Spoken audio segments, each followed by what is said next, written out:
show starts in 10, 9, 8, 7, 6, 5, 4, 3, 2, 1, go. The following content contains adult language and humor that is not suitable for viewers under the age of 18. Viewer discretion is strongly advised. The views and opinions expressed during the following video content are those of the individual and may not reflect those of others.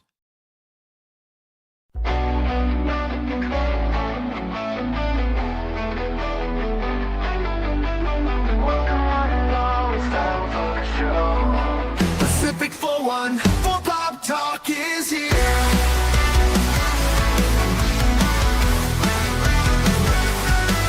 Sit back and relax and join the conversation.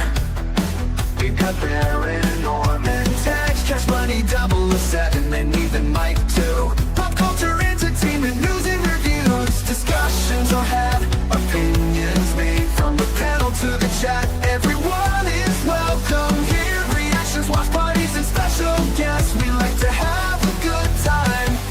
Pacific414 Pop Talk is underway. Pull up a seat, we're inviting you to stay. Articles, collectibles, reviews, you say.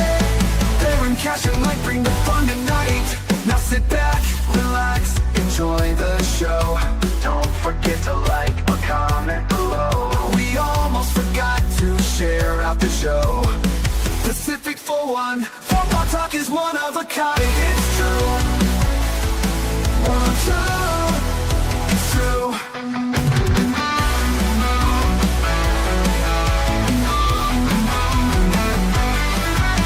Sit back, relax, and enjoy the show. Good morning, good afternoon, good evening, and welcome one and all to the Wednesday edition of Pacific414 Pop Talk, coming to you live on the Pacific414 YouTube channel and Rumble channel, along with our special guest Hellion and Cash Money 007. I am your host Mike, and tonight we are going to get to know Hellion, know about her channel, know about her likes, dislikes, her interest, and of course at some point we're going to talk about baseball. And, of course, during that conversation about baseball, we're going to have to hear from Cash about how every team could defer payments if they want a winning team. Isn't that right, Cash? Possibly. Mm-hmm. But, Hellion, as our special guest, how are you doing today?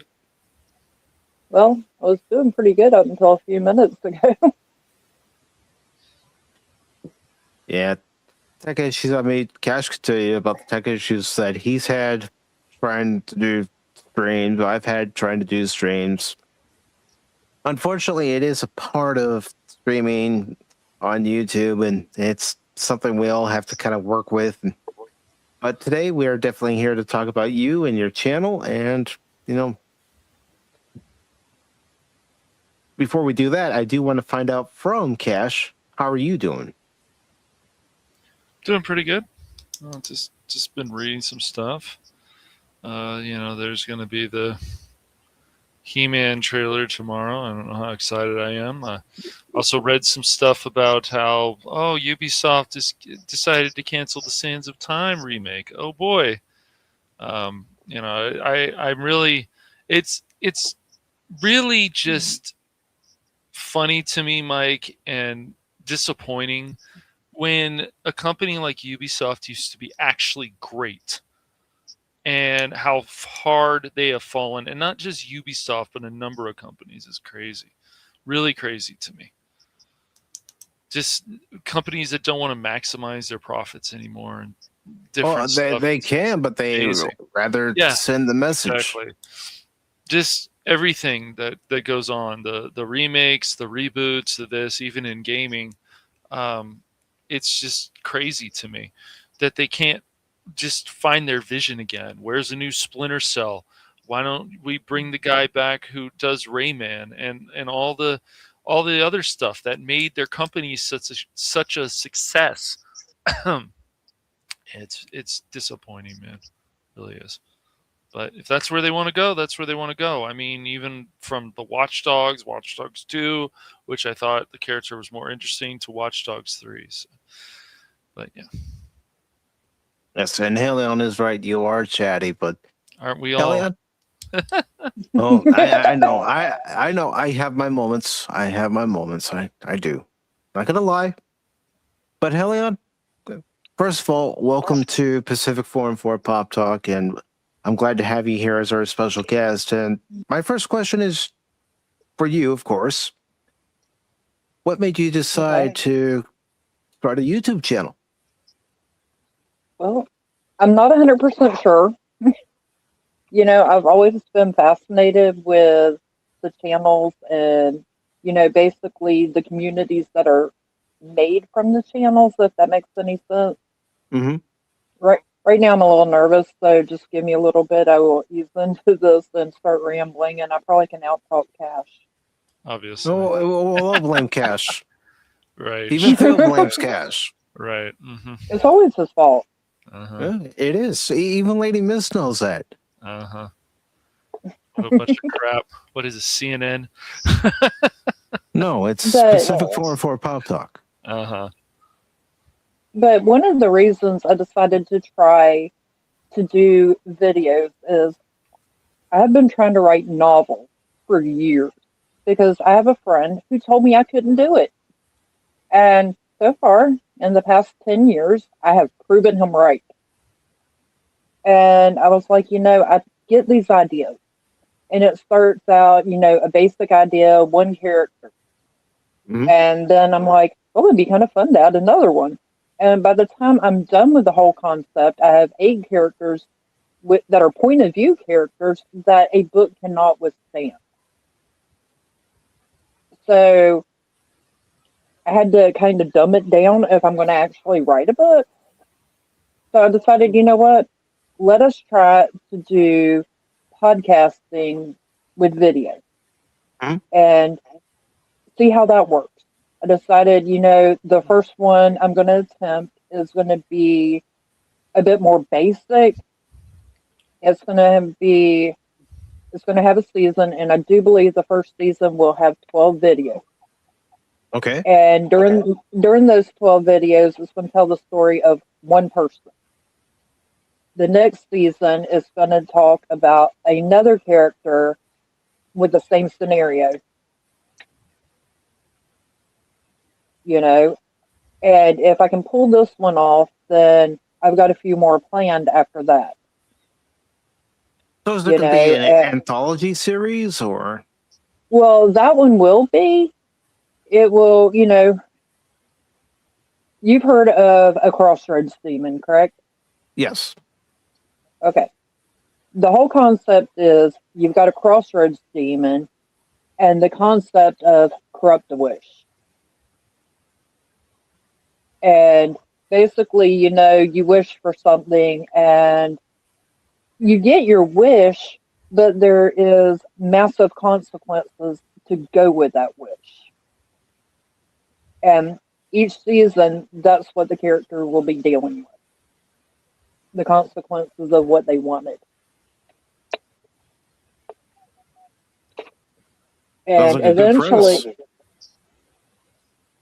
eventually, I'm going to get into, I'm not doing just one idea. Mm-hmm. Because, you know, I can't do anything simple. No, it has to be complicated, and there has to be 500 moving parts. You know, so I've got that concept. I've got other fictional concepts, and I'm also considering doing genealogy. Okay. You know, because it's kind of fascinating to know what the people before you did. And the problem with genealogy is, one, you know, there's a lot of deadlines. And what I mean by a deadline is you can only get so far and then you can't find nothing.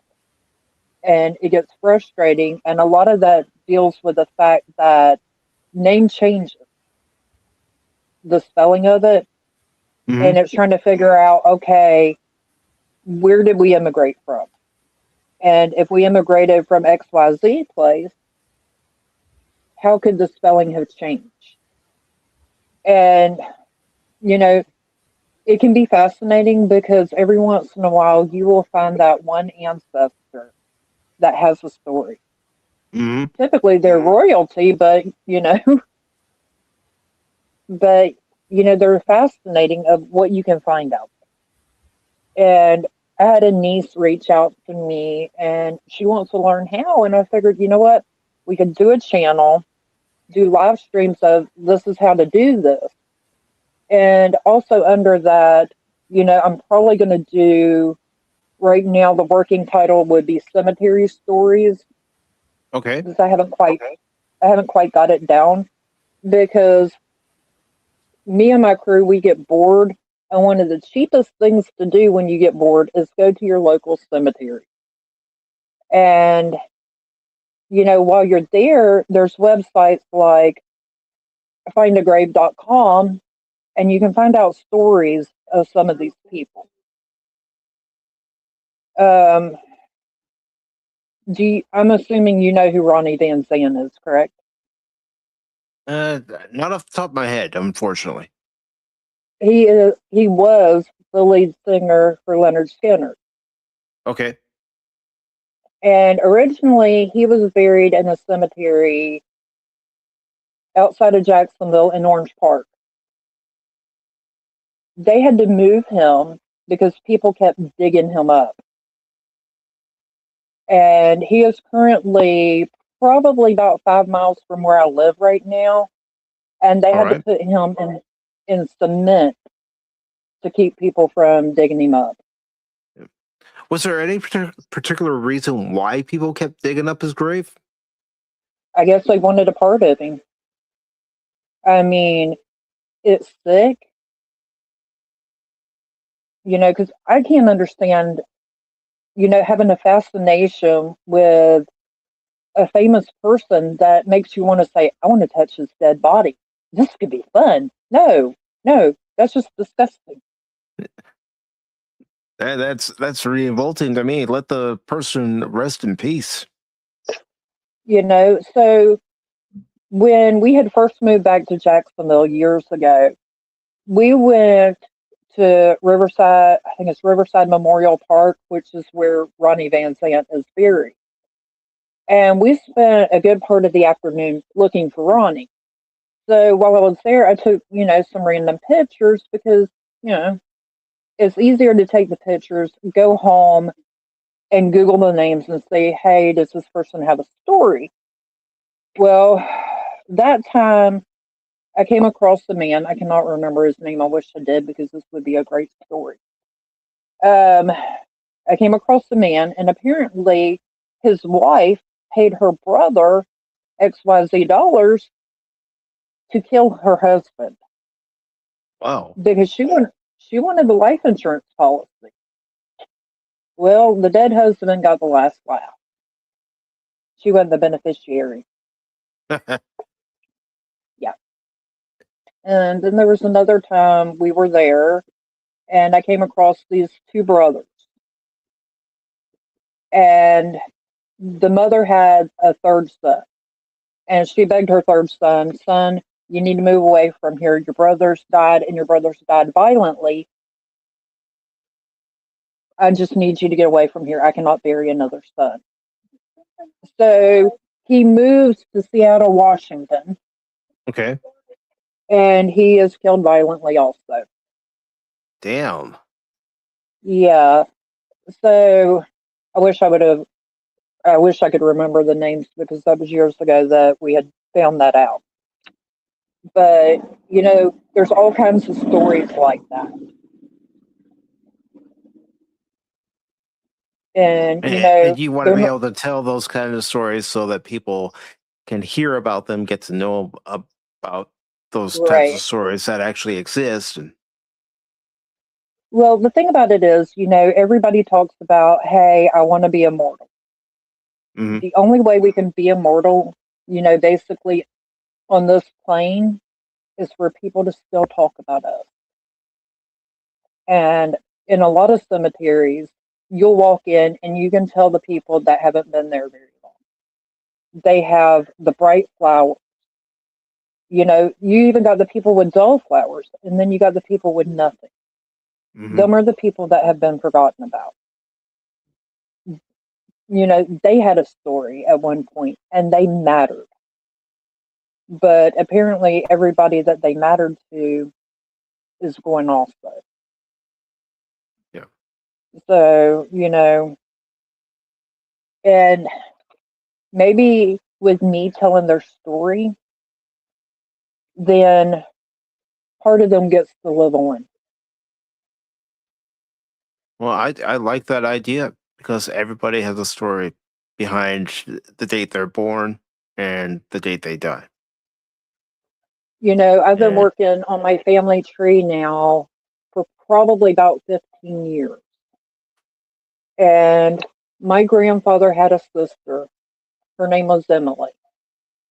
I do believe Aunt Emily lived to be 91 years old. hmm She outlived every one of her children but one, and she had seven. wow, You know, and I cannot even begin to imagine the hell that was. And one I of can't her even daughters, fathom it. one of her daughters died at 27 of self-inflicted arsenic poisoning. Mm. So I can imagine of all of her children's deaths, that one was probably the toughest to swallow. Yeah, I mean, how could it not be? So, so you know, yeah, I lost my train of thought. But you know, I get on a rant about what I'm doing, and I don't have a lot of people that'll listen to me. They'll be like, "Hey, I really, really want to hear what you say," until you start talking. And then by the time you hit the hour mark, and they're like, "Well, I gotta go wash my hair." So, Yeah, and even with a topic like this, I'm not trying to discourage you or anything. I'm just trying to say, with a topic like this, you're going to find people who will probably want to listen to this, and then you're also going to find people who don't have the attention span to listen to right. it. Well, it's kind of like the theory of what is it? I'm not everybody's cup of tea. Hmm. And I think it would fall under that category. You know, I guess the simple version of it is if everybody liked the same car, we'd all be driving the same car. Yeah. So, it took me a little while to figure out what is out there. What are people overly doing and trying to do something different? You know, I also have a fascination with the missing Okay. or the people that were killed and their killers were never found. So one of the playlists I'm considering doing, if I can bring myself to do it, is basically cold case speculation. Because they deserve justice too. But I Hmm. do not want to get on the bandwagon as everybody else. I do not want this as a thing that I can profit from. Because morally, I feel that is wrong. Because no one should ever cash out on the death of another. No. But, it's not hard right now to find true crime.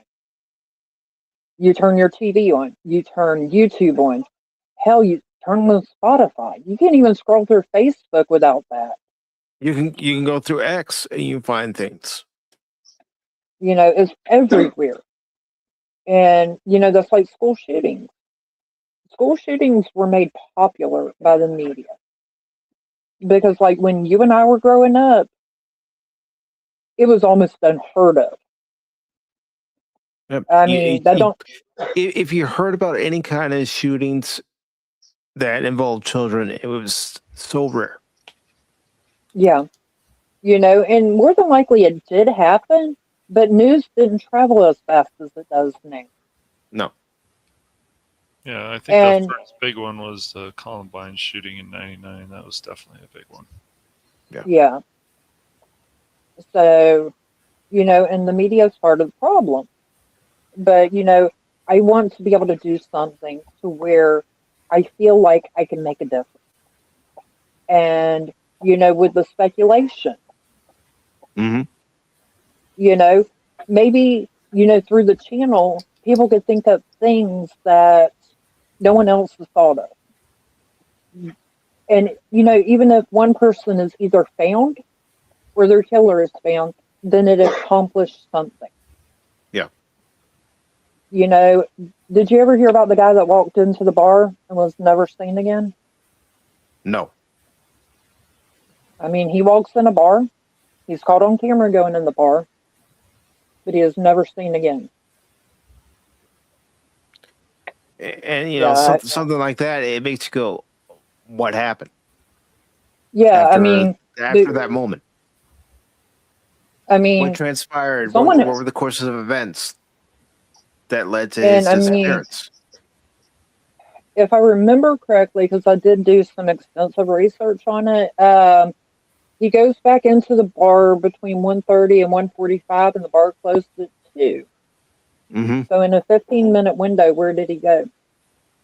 Yeah. And his dad was all about, finding out what happened to his kid. Because I think he was early 20s, but his dad his dad died before he ever found out whatever happened to his son.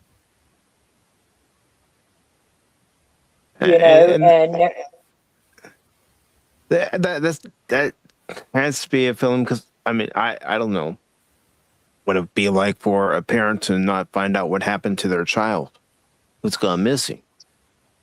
I had one go missing back in September, and she was missing for 12 hours.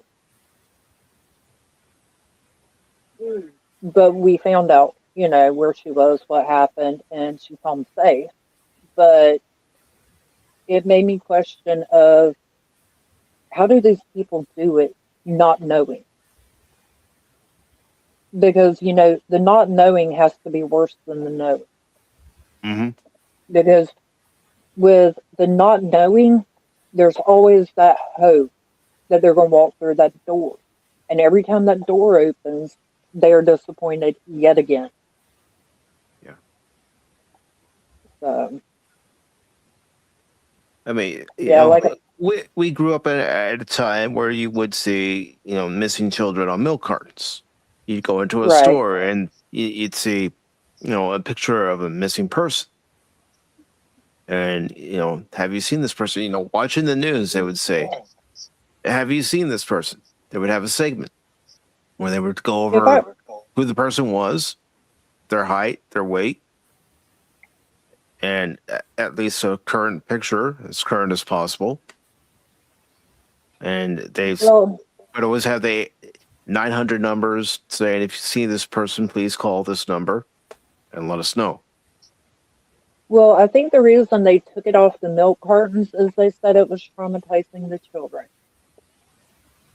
But that falls under the category of participation trophies too. Yeah. Because right now, with the Amber Alert, and I cannot scroll through Facebook without seeing one missing person. Mm-hmm. And, a lot of times they're found. But then there are the rare occasions to where they're never found. Yeah. And them have to be hard.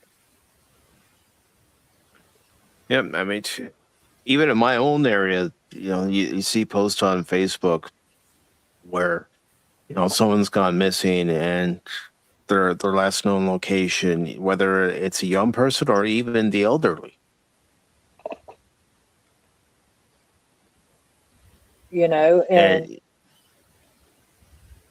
And so, shit, I think it was Connecticut had a man. I cannot remember when it was. I'd have to look at my notes. But he had a dog, Mm-hmm. and everywhere he went, he took his dog with him.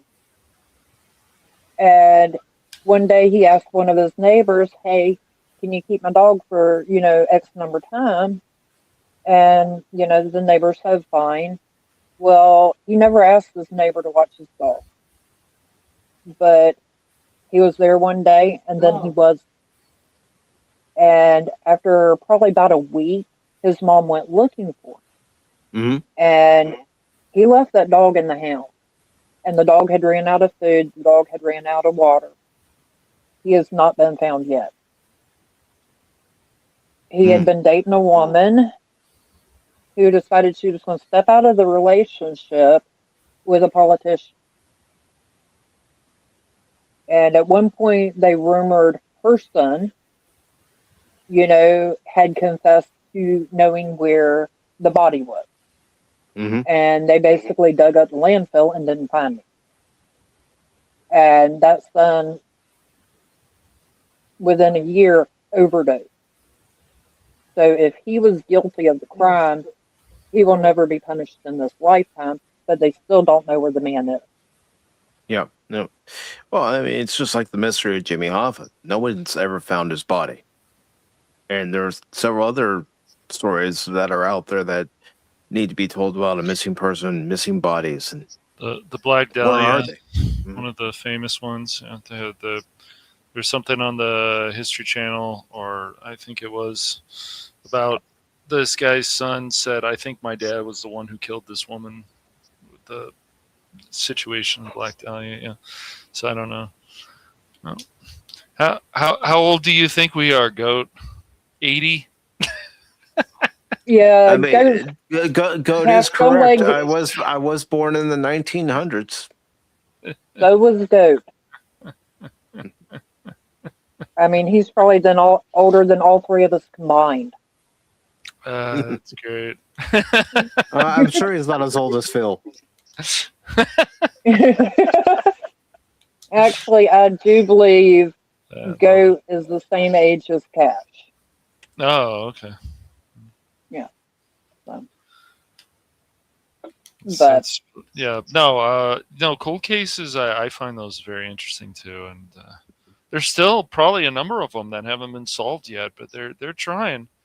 But after a number of years, the police officers can only do so much, and when they talk about it, it's like if they haven't solved it, I'm sure it weighs heavily on them because they'd like to find the people who have done this or a person who did this. But it's also crazy to me. Like, why can't a woman go and just run in her neighborhood without somebody actually attacking her? Even somebody who, is not from the country. What? That can't be. But no, really, any of this stuff is crazy. Like, we should not have to live in a society where somebody else needs to be there to protect somebody else. Even in colleges at night, a young woman should be able to go back to her dorm room without somebody harassing her or potentially attacking her. But unfortunately, those days are long gone, and you've got to have somebody else going with you, probably back to the dorm room. None of us should have to live our lives with our heads on a swivel. Nope. But unfortunately, that's not the way of the world anymore. It's not like when we were growing up. Yes, you would There still were hear about problems, kidnapping. right. I'm not going to act like there weren't any problem. But not to the extent of how things have gotten now. Right. Phil, so sure. one of my local friends brought me a case, and for some odd reason, it was one that she felt very compelled to tell the story. And I started researching it, and a woman went to work at the local hospital. Mm-hmm. She gets in her car. The surveillance sees her leaving her car. It took her, I think, 30 minutes to get home. 45 minutes after she left work, her husband called and filed a missing person. Mm-hmm. This is prior to cell phone. And for me, that was a red flag because, she's only 15 minutes late. Why are you calling? But apparently I'm the weird one because I probably would have gave her at least an hour before I started panicking and calling the cops. Yeah, because I mean, how many So, times, especially when we were growing up, we knew what time our parents got off work. We knew what time they usually got home if they didn't have to stop anywhere. But how many times did you find out that your parents might have stopped at the grocery store on the way home to pick up a few things, or they had to get gas, or stop at wherever? And that's why it took them a little longer. well, so 2 days later, her car was found probably 30 minutes from the hospital, but nowhere near her home. Where it was parked is probably about 10 minutes from where I live now. Okay. And it was parked at one of the local Walmarts. They found her body 2 years later. There's never been a suspect. They do not know what happened, from the time she left work until her car was found at Walmart. Have you ever You know, watched any of the videos where they're looking for a missing person and the case yes, has been closed? And a lot of times they'll find them in riverbeds or a body of water where they find the car but and the missing person. yes, I've seen a lot of them lately on Facebook. But the thing about it is with her, there's never been any clue. And I got to thinking, well, it's kind of weird that someone would just randomly kill a woman out of the blue. I mean, she works in a hospital. And I don't Mm-hmm. know if y'all are familiar with Jacksonville, Florida at all. This hospital is in one of the worst neighborhoods in the whole town.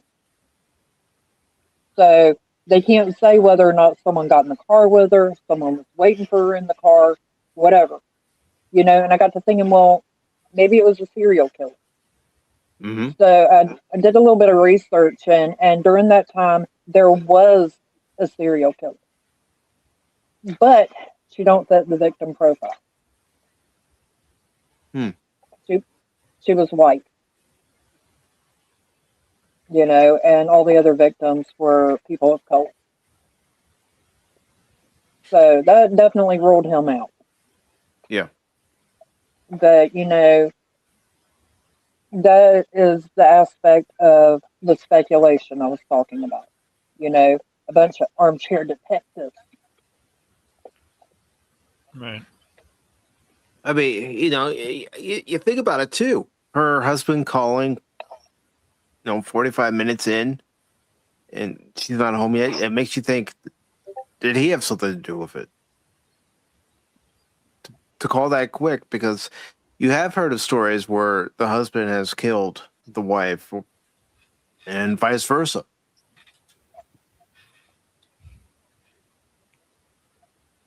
But, and like Beth was saying, women, when they're in public and not even having to be in public, you have to put your phones down. You've got to pay attention to what's going on in front of you and also know who stands behind you. Well, we've Because, become, hmm but we've go ahead. become slaves to our technology in a lot of ways. Like we depend on it. Imagine what happens when the internet goes down or something with our computers. We depend on this stuff that we've built.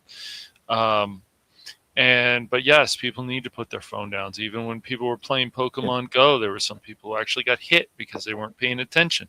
Even though Pokemon's Go was more to bring people out to give them more exercise, which is not a bad idea. But the problem is that people were paying attention, then they get hit by traffic, and it's true. Beth is right. People do need to put down their phones. You see it all the time. Yeah, Luckily, you do see it all the time. this neighborhood People is walking pretty out of safe, stores. but still, we had a situation around this area before where somebody was cleaning up graffiti and they got shot and killed. So, I mean, nothing is ever completely safe. And I think if you're out, I don't care who you are, especially women, but men as well. You bring a flashlight with you. Bring ID on you. Don't take these things for granted. Your phone can do a lot, sure, but really, it's okay to just put the phone down and walk. Yeah. And just have it in your pocket. That's okay. And see, I've worked in gas stations most of my adult life, and I'm not sure if y'all are aware of how dangerous it can be at a gas station. And that is where I've learned when I walk into a room, I pretty much know where everybody is standing. I may not be able to tell you Mhm. what they look like, but I know where they are. Well, good lighting's important too for places like a gas station or whatever, even traffic going by, because it deters situations, or it's supposed to. I mean, I don't know if you both remember this, but remember in the 90s, 7-Eleven was remodeling their stores so that they had brighter lighting because of robberies and things that were occurring at other 7-Eleven stores across the country. Mm-hmm. Yeah, no. I mean, 7-Eleven, 7-Eleven just got robbed here again in California. They stole some. What the heck did they stole? They stole cash. They stole some other stuff. I can't remember. And so the question is on the radio was, do these places need to unfortunately start being closed down because they've been robbed so much? It's just Well, crazy. Mm-hmm. I know the law in Florida for overnight shifts. If Mhm. your store has been robbed at any point in history, it is mandatory you have two people on at all times. If your store has not been robbed, you're more than welcome to run a one person shift. And it's not safe. Yeah, if your I store is getting, yep, go ahead. I moved to Georgia, and the town I was in was a little hole in the wall town. And I'm like, oh, it's a cute little old town. And I got a Mhm. job at the local truck stop. And I'm like, this can't be that bad. On Friday and Saturday nights, we had to have security. We had to have security because they, in the past, had had riots in the parking lot. We had to have security go into the men's bathroom because two men decided they wanted to be overly affectionate in the men's bathroom. Mhm. I mean, now the funny story was the one night a girl who was really drunk went to the women's bathroom with her boyfriend, and he got as far as getting her shirt off before she started puking. And then security went in after Yeah, I'm sure. them. But, you know, and it's through that line of work where I learned you have to know what's going on around, Yeah. and we were up in Georgia probably a little over a year ago when we were working for Spark, and we were busy inside Walmart doing a shop.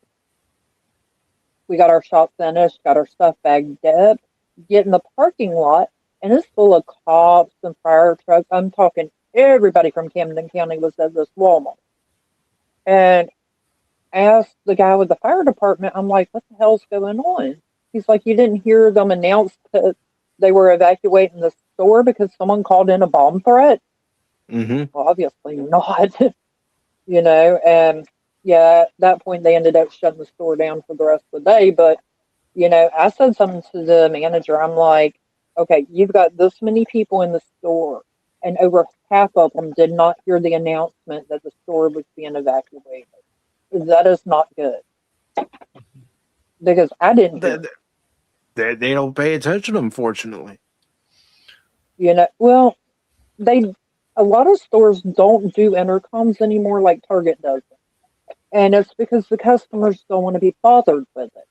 But for something like that, it should have been loud enough to where it at least startled people. Mhm. I'd rather have you scare the shit out of me and get me out of a dangerous situation than for me to sit there and think that, oh, everything's great and walk out and find out, hey, we could have just been bombed.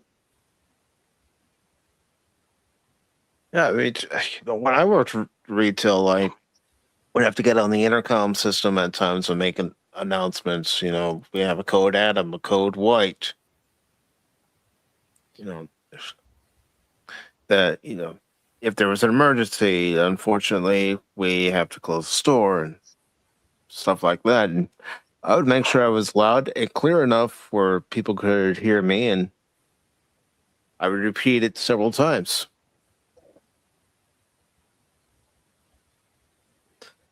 But yeah, I worked at Walmart for a hot minute. They only let me get on the intercom once. Well, luckily the store was closed, so it was quite funny. Yeah. Yeah, when I worked retail, we had some characters that would get onto the intercom when the store was open. So, we'd have to find that person if we could. There were a couple times that the person got on one of the intercoms when, they had them on the support beams in the store. Mhm. And a couple of us saw them and they looked and they're like, oh shit. It's like, yeah, you're in trouble now. Yeah, I worked overnight, and the store I worked at was closed overnight. So we had a delivery, and you always have to let management know that there's a delivery. So it was, little bird to big bird. We have a flock of eagles trying to breach the nest. Yeah, they didn't find it funny. But that was also around about the time I asked one of the support managers who Anakin Skywalker was, and it was almost like, I peed on the Bible.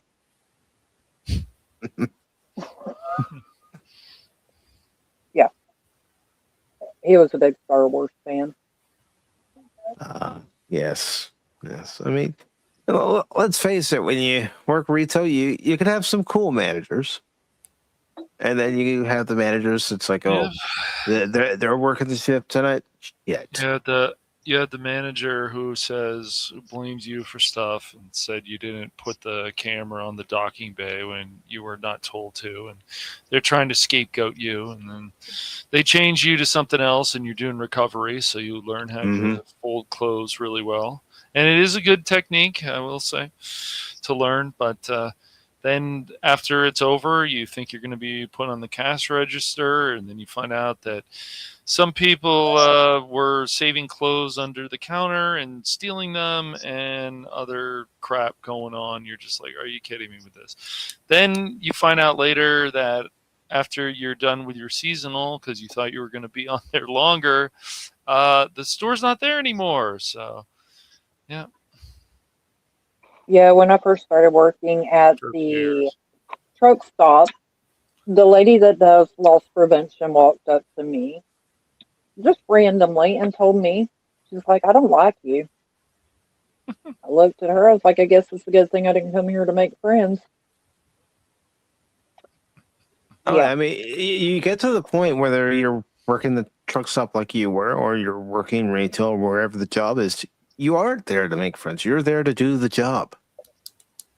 Well, she and I had a long talk after that, and the reason she didn't like me was because I don't take anything seriously. Well, if I take everything in my life seriously, I don't get out of bed. Yeah. But speaking of retail, I think my favorite complaint was when a woman walked up to me and she's like, ma'am, I just wanted to let you know your women's bathroom smells like poop. Well, yes, yeah, that is usually where we deposit our waste. And, with a straight face, I look at her, I was like, yes, ma'am, I'll have someone get on top of that. And of course, I went around telling everybody that I worked with about it, and they thought it was hilarious. And none of us went and made it not smell like poop because, I'm sure that can be disgusting, but I'm sure places like somebody had to work at a strip joint or something, it could be worse. Well, when you work at a truck stop, truckers shower there, okay? And after every trucker, you have to clean the shower. And sometimes you don't know what the funky goo is on the wall. Oh, no.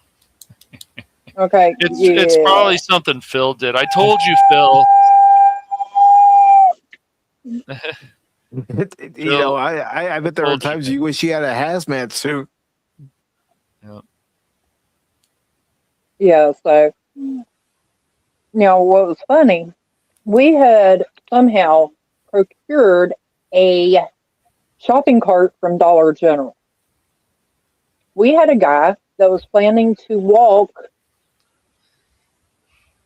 they were planning to walk from Waycross to Brunswick, okay, which is, I think, a 45-minute drive. And he had bought a case of beer. And we told him, you cannot sit in the back and drink beer. Next thing we know, we went to take out the trash and put in our lovely procured Dollar General cart. And sorry, my daughter keeps asking me questions. But we go to put our trash in the Dollar General cart. It's going. He stole our Dollar General cart. And it ain't like you can call the police and say, we stole it years ago. It was ours. Yeah, could you guys come and retrieve our stolen shopping cart that one of us procured? We're not going to tell you how, but we procured it and bring it back to us. Well, I didn't know it. It was there when I got there, so I don't know. I mean, But I think the funniest call I ever had to make to get the police out there was when I had a man come in and basically complain about another man. Apparently, he was trying to solicit sex from the truckers. And I told the dispatch, I was like, I really don't give a shit what he does, but eventually he's going to run up on the wrong trucker and he's going to get hurt. Yeah. Some of these guys ain't gonna find that funny. I thought it was hilarious, but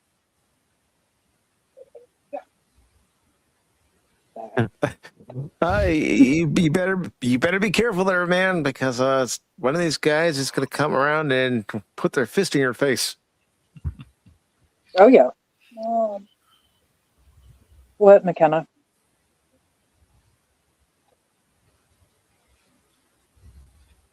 But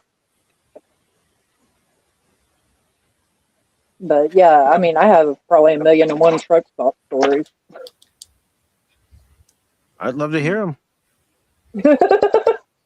Okay, so one night I preferred to work in the back side of the store where the truckers were because the truckers are typically laid back, easygoing. You can talk to them, as long as you don't make them wait, they're happy. And one night a man walks up to me. He's like, I am in a really bad spot. I am willing to sell my ass for some gas. And I explained to him, I'm like, sir, if I help you out with gas, there's a possibility I don't feed my children. And he's like, I'm really hurt up. What can you do? I was like, I'm not in a position where I can do anything because you can't help everybody. No, you just don't have the money. You don't have the money to help everybody. And he asked me, he's like, can I go out back and ask your truckers for some money? I was like, no, you cannot. And he's like, well, I guess you're just going to have to call the police, aren't you? Well, the way it worked was I had to contact management to let them know I was having to call the police. Well, by the time I got a hold of management, which took a hot minute, I come back out there. He's got a fistful of dollars, and someone's sending him money on Cash App. At this point, I'm pretty pissed because I told him not to. He looked at me. He's like, I've got X number of dollars. I want to get X number of dollars in gas. I was like, you're not getting gas here. You're going to go down the road and get it somewhere else. You're not getting it here. I thought he was going to punch me. And I told him flat out, I was like, I told you not to be asking people for money. I mean, I avoid going places to where people sit out and ask for money. Because if I got cash, I feel guilty and give it to them. But no, my coworker was ready to come around the counter because he looked like he was going to punch me. Yeah, I mean, that reminds me of when I had my first job working in a restaurant. And, it was late at night. We were getting ready to close. So we had this guy who was drunk and he was harassing one of our servers. And I walk up to him and I tell him to leave her alone. And he says, "What are you going to do about it?" And he starts threatening me, threatening other people. Well, one of our local off-duty sheriffs come up behind him, and one of our guys from the kitchen come up behind me. And they're all, "What are you going to do about it? You're harassing her. Mike's going to stop you. And he's going to ask you to leave." And, my dad was coming to the restaurant to give me a ride home. And my late father was a retired California Highway Patrol officer. So my dad comes in, and the guy who was the off-duty police officer says, "You used to be a cop, didn't you? I could tell by the walk." And my dad's all, "Yep." I was like, "Okay, pal, you can make a choice. You could leave, or these guys are going to make you leave." Well, not long after you were done, right? Yeah, I was. Okay, just making sure. But not long after I started at the truck stop, the person I had been working with had went home for the night. So there was one lady that was working on the truck side, and I was still on store side, and I really fucking hate store side. But I had a hellacious line. And the guy, probably about third or fourth in line, decided he was going to start smacking the lady on the ass in front of him. Or not, yeah, the lady in front of him. And he kept smacking her in the ass. And you could tell by the look on her face that she did not know him. And I'm like, "Dude, you need to settle down." And he was like, "Who the fuck are you to tell me to settle down?" Well, now he's cussed at me and, getting kind of pissed off about it. I told him, I was like, "You know what, dude? I'm the bitch fixing to ring up your fucking beer. So if you want your fucking beer, you're going to keep your hands to yourself and you're going to shut the fuck up." You know what he did? He shut the He fuck kept up.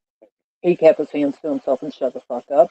And I'm pretty sure if management would have listened to the camera that night, I would have been without a job the next day. So a few days later, he comes back in and he's like, "I ain't going to mess with you. You're mean." He doesn't smack anyone on the ass again in front of me. No. And we had an assistant manager who thought it was so funny because this guy, every time he came in, would piss me off. Until the one day he pissed him off. I looked at him, I was like, "Dustin, it ain't quite so funny now, is it?" No, I mean, you run into those situations working with the public where someone goes, this isn't a big deal. I don't know why you're getting so worked up about this particular customer." It's like, okay, you deal with them and see how they act. And then when they get that same treatment, they realize, well, some didn't, but some did realize, "Oh, I can understand why you didn't want to wait on that person." Well, I got transferred from the truck stop to another store, and it was a promotion. I became an assistant manager. Okay. And we had a lady in there. The first time I ever encountered her, she was wearing a pink sweater. Okay. When you work that kind of job, you don't always know your customer's name. So they end up with nicknames. And she became known as Pink Sweater because that's what we remember her wearing the first day. Every time she came in, one of us would have to follow her around, or else she'd start shoving shit in her pocket. Well, I ended up having to take 2 weeks off because my oldest son was in the hospital down in Florida. While I was gone, she had came in one night, real early in the morning, I should say, and she was trying to buy stuff with EBT, and her card wouldn't go through.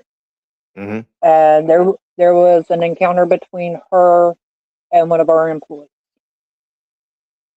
She ended up leaving there and stepping in front of a moving vehicle. Ooh. We don't know if it was intentional. We don't know if it was an accident. And not long after that, we had a store meeting. And I told them, I was like, I don't give a shit what they say to you. Whatever you say to them, do it with kindness. If you cannot be kind, be quiet. Mm-hmm. Because, I am responsible for the actions of my employees. And I will be damned if I have someone's death on my conscience. Yeah. So if you can't be nice, shut the fuck up. You never know what someone might be going through. What hardships they might be going through when they encounter you.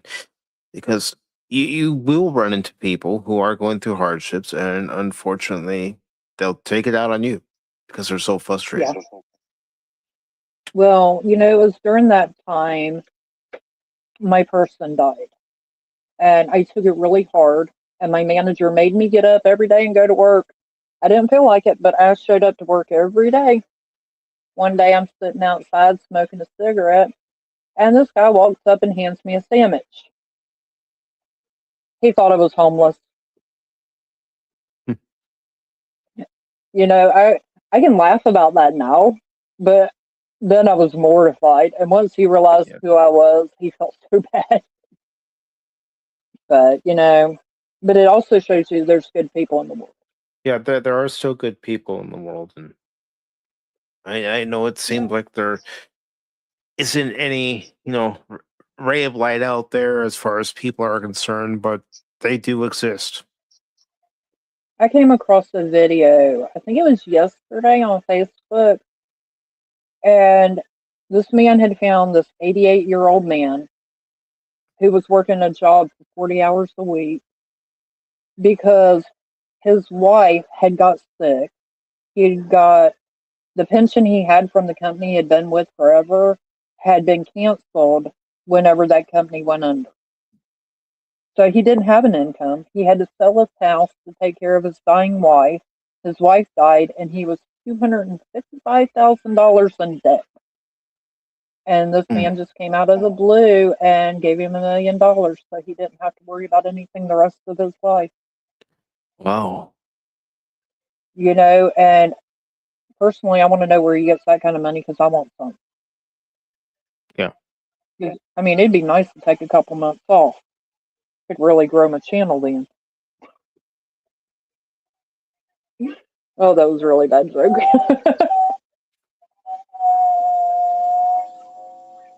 I But think hell is frozen over. but Cash is I guess if somebody does have that disposable income and they can do it, they will.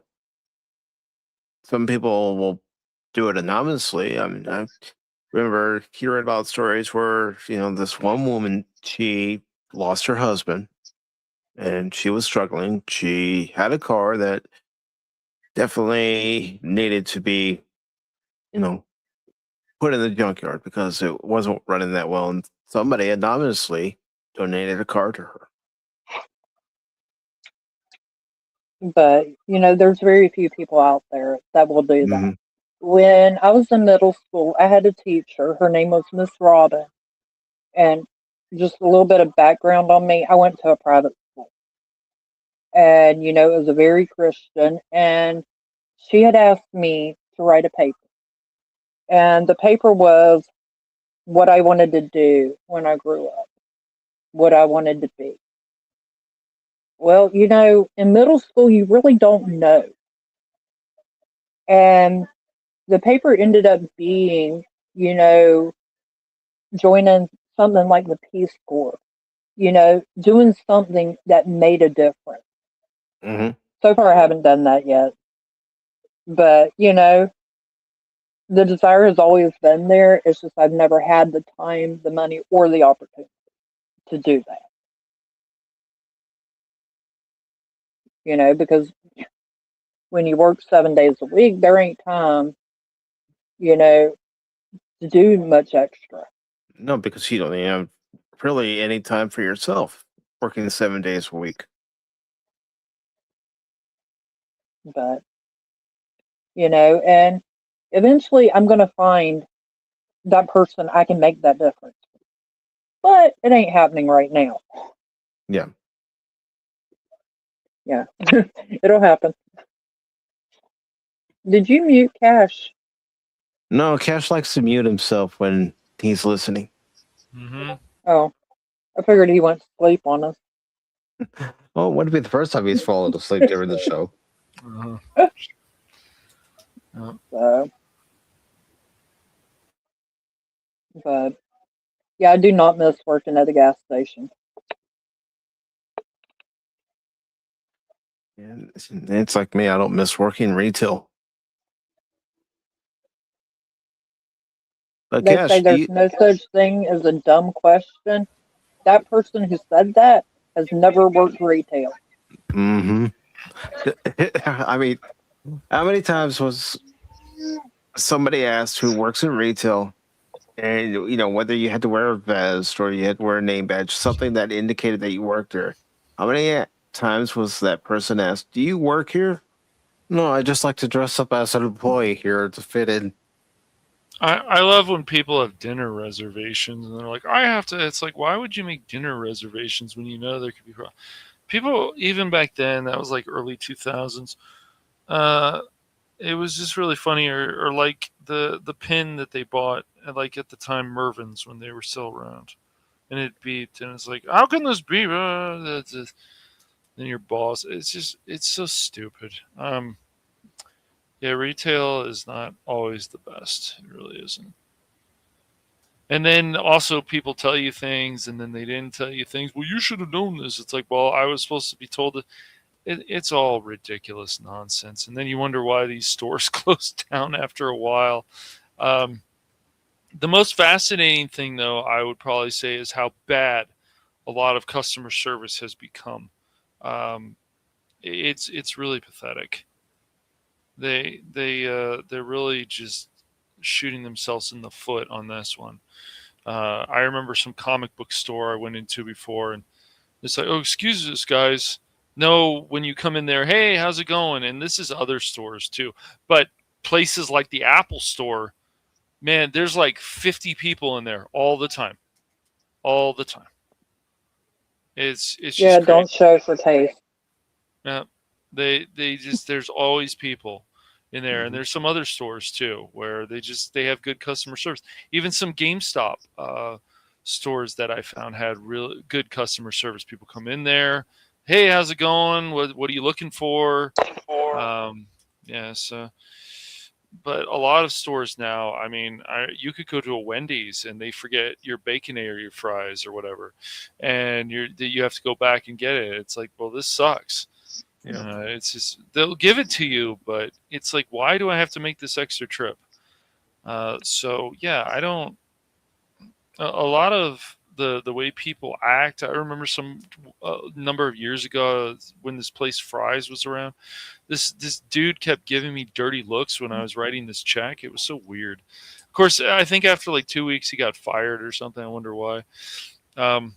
My favorite one was this black woman. This young black woman kept looking at me funny, like I I'd needed look to at you put my funny own. too. She kept looking at I mean, me I always funny. look at you and funny too, Cash, but you I just look can't at you see it. funny too. Yeah. But no, she was acting like, because I could tell. Well, she seemed to have problems with white people, and I could tell that right away. Like, how dare you ask me to put your groceries in? It's like, isn't this your job? That's the attitude I was getting, and it was funny because a few.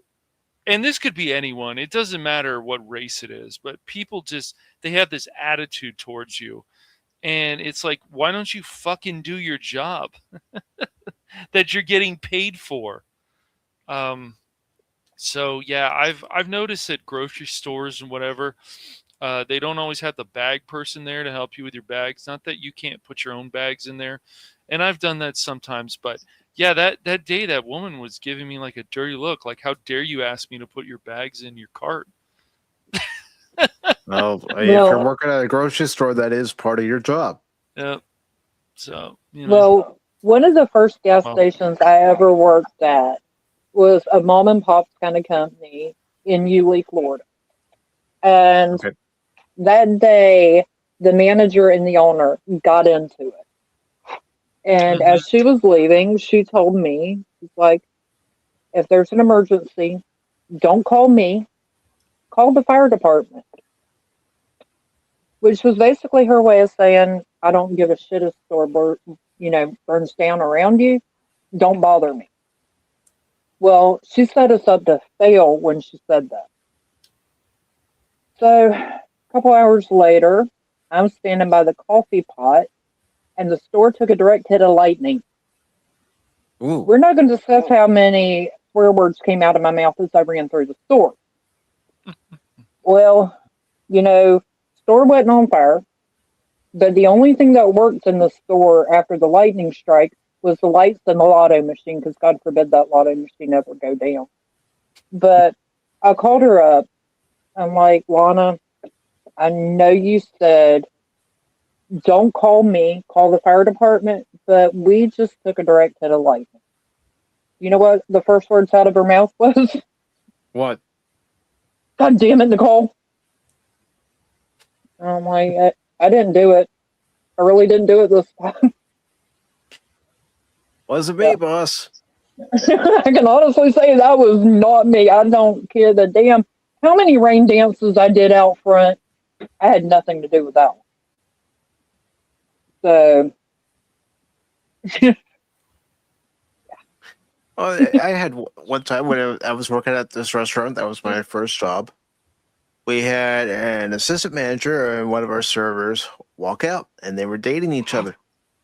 Mhm. So I called my manager. I said, "Listen, I'm sorry to disturb you at this hour, but so and so and so and so just walked out."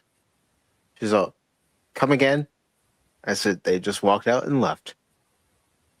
She goes, "All right, I'm on my way." But she said a few choice words. Like, "Oh, I just wanted to let you know.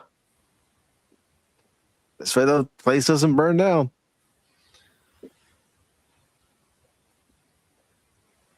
I mean, it does suck when you're put into a situation you're not prepared for. well, I don't think anybody would have been prepared for a direct lightning strike. No, how could you? You never know when it's going to strike. Yeah, we're not going to discuss how jumpy I was around lightning after that. And me and the lady I was working with, Betty, we sat out front of that store the rest of the evening telling everybody that drove up. I mean, it was a Friday night and, the busiest night of the week, telling them, I'm sorry, we're closed. Until the owner walked up and she told him we were closed too. And he's like, I can go in there, I own the place. Yeah, he was kind of arrogant. But so they were good people. The job didn't pay shit, but the owners were great. Yeah, and that's the thing. Whether it's corporate or a mom and pop, there are a lot of times in retail, working at a gas station, you're not going to be paid a whole hell of a lot. I mean, hell, I worked at a Dollar Tree at one point, and they didn't pay you a whole hell of a lot. And that's like, during the pandemic, I worked through the whole pandemic. And it never failed. Over half of the coworkers would go out at one time because somebody was exposed to it, which meant, we all had to start pulling double shifts, which was great because they were giving us hazard pay too. They didn't call it hazard pay, but, it was hazard pay. I went in one night and worked overnight. Came back the next day and worked second shift. Came back the next day and worked first shift. I was pretty freaking dead by the time that first shift was over. I bet. I mean, heck, I remember, when all COVID was going on and everything, I was actually called into the manager's office, and they asked me, and they said, "Well, do you want to take the government payment and take that time off, or do you still want to work?" I said, "I still want to work.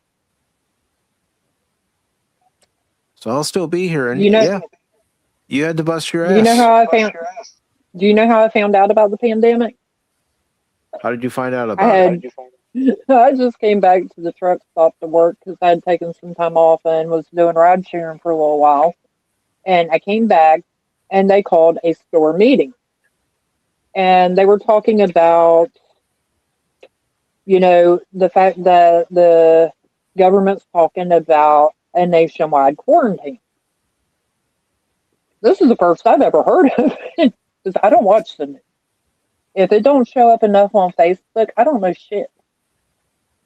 So, I had to have them explain to me why we're being quarantined and what it meant for us. And I told the manager that day, I was like, I really don't give a shit if I don't come home at the end of my shift. What I do give a shit about is if I don't come home and my kids become property of the state of Georgia. That I can't handle. If it comes to the point that I feel like I am not going home to my children, that is the last day I work. And she understood it. And honestly, that is a good thing that you had someone who would understand it, because there are some people that you work for that, pardon the French, but could give a shit. Yeah, that's like when they started saying, you know what, we're going to take your hazard pay. And when we take your hazard pay, we're going to force you to wear a diaper on your face. Well, some of us can't stand to have anything on our face. And I cannot work a full shift with a mask. I worked through the entire pandemic without a mask. My oldest son was in the hospital for 2 weeks with COVID, pneumonia, and a bacterial infection. I did not wear a mask the entire time I was in the room with him. I have never had COVID. During that time, them telling us we have to wear a mask. My late mother, who was a registered nurse for 30 years, she said, yeah, you can wear a mask, but it's not really a deterrent. It's not really going to stop it. Mm-hmm. And there were times I did take my mask off at work, and there were some customers that got mad, and I said, well, I need to breathe, and this is suffocating. Yeah, at one point I connected it to my back pocket once, and I told her I was wearing my mask. She just never mentioned that it had to be on my face. like the Koofa doof that a lot of people call it now. And Just call it. Come on and say it. Come on. Just the thing is, there's still people who are wearing masks, and they've let it's fine. Just don't ask me. I remember when it was like the first year or something, there was this older lady when I was outside putting groceries away, and she said, "Put your mask on."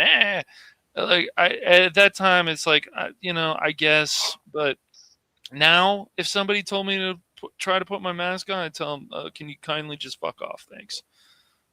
Because really, it's just all the lies that went on.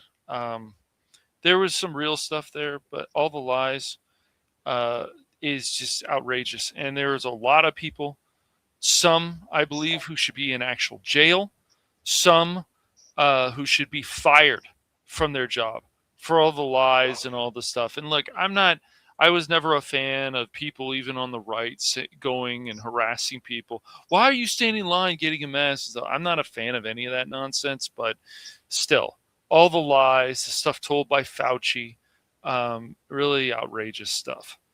So, you want to wear a mask, still knock yourself out. I'm not saying COVID is completely gone, but still.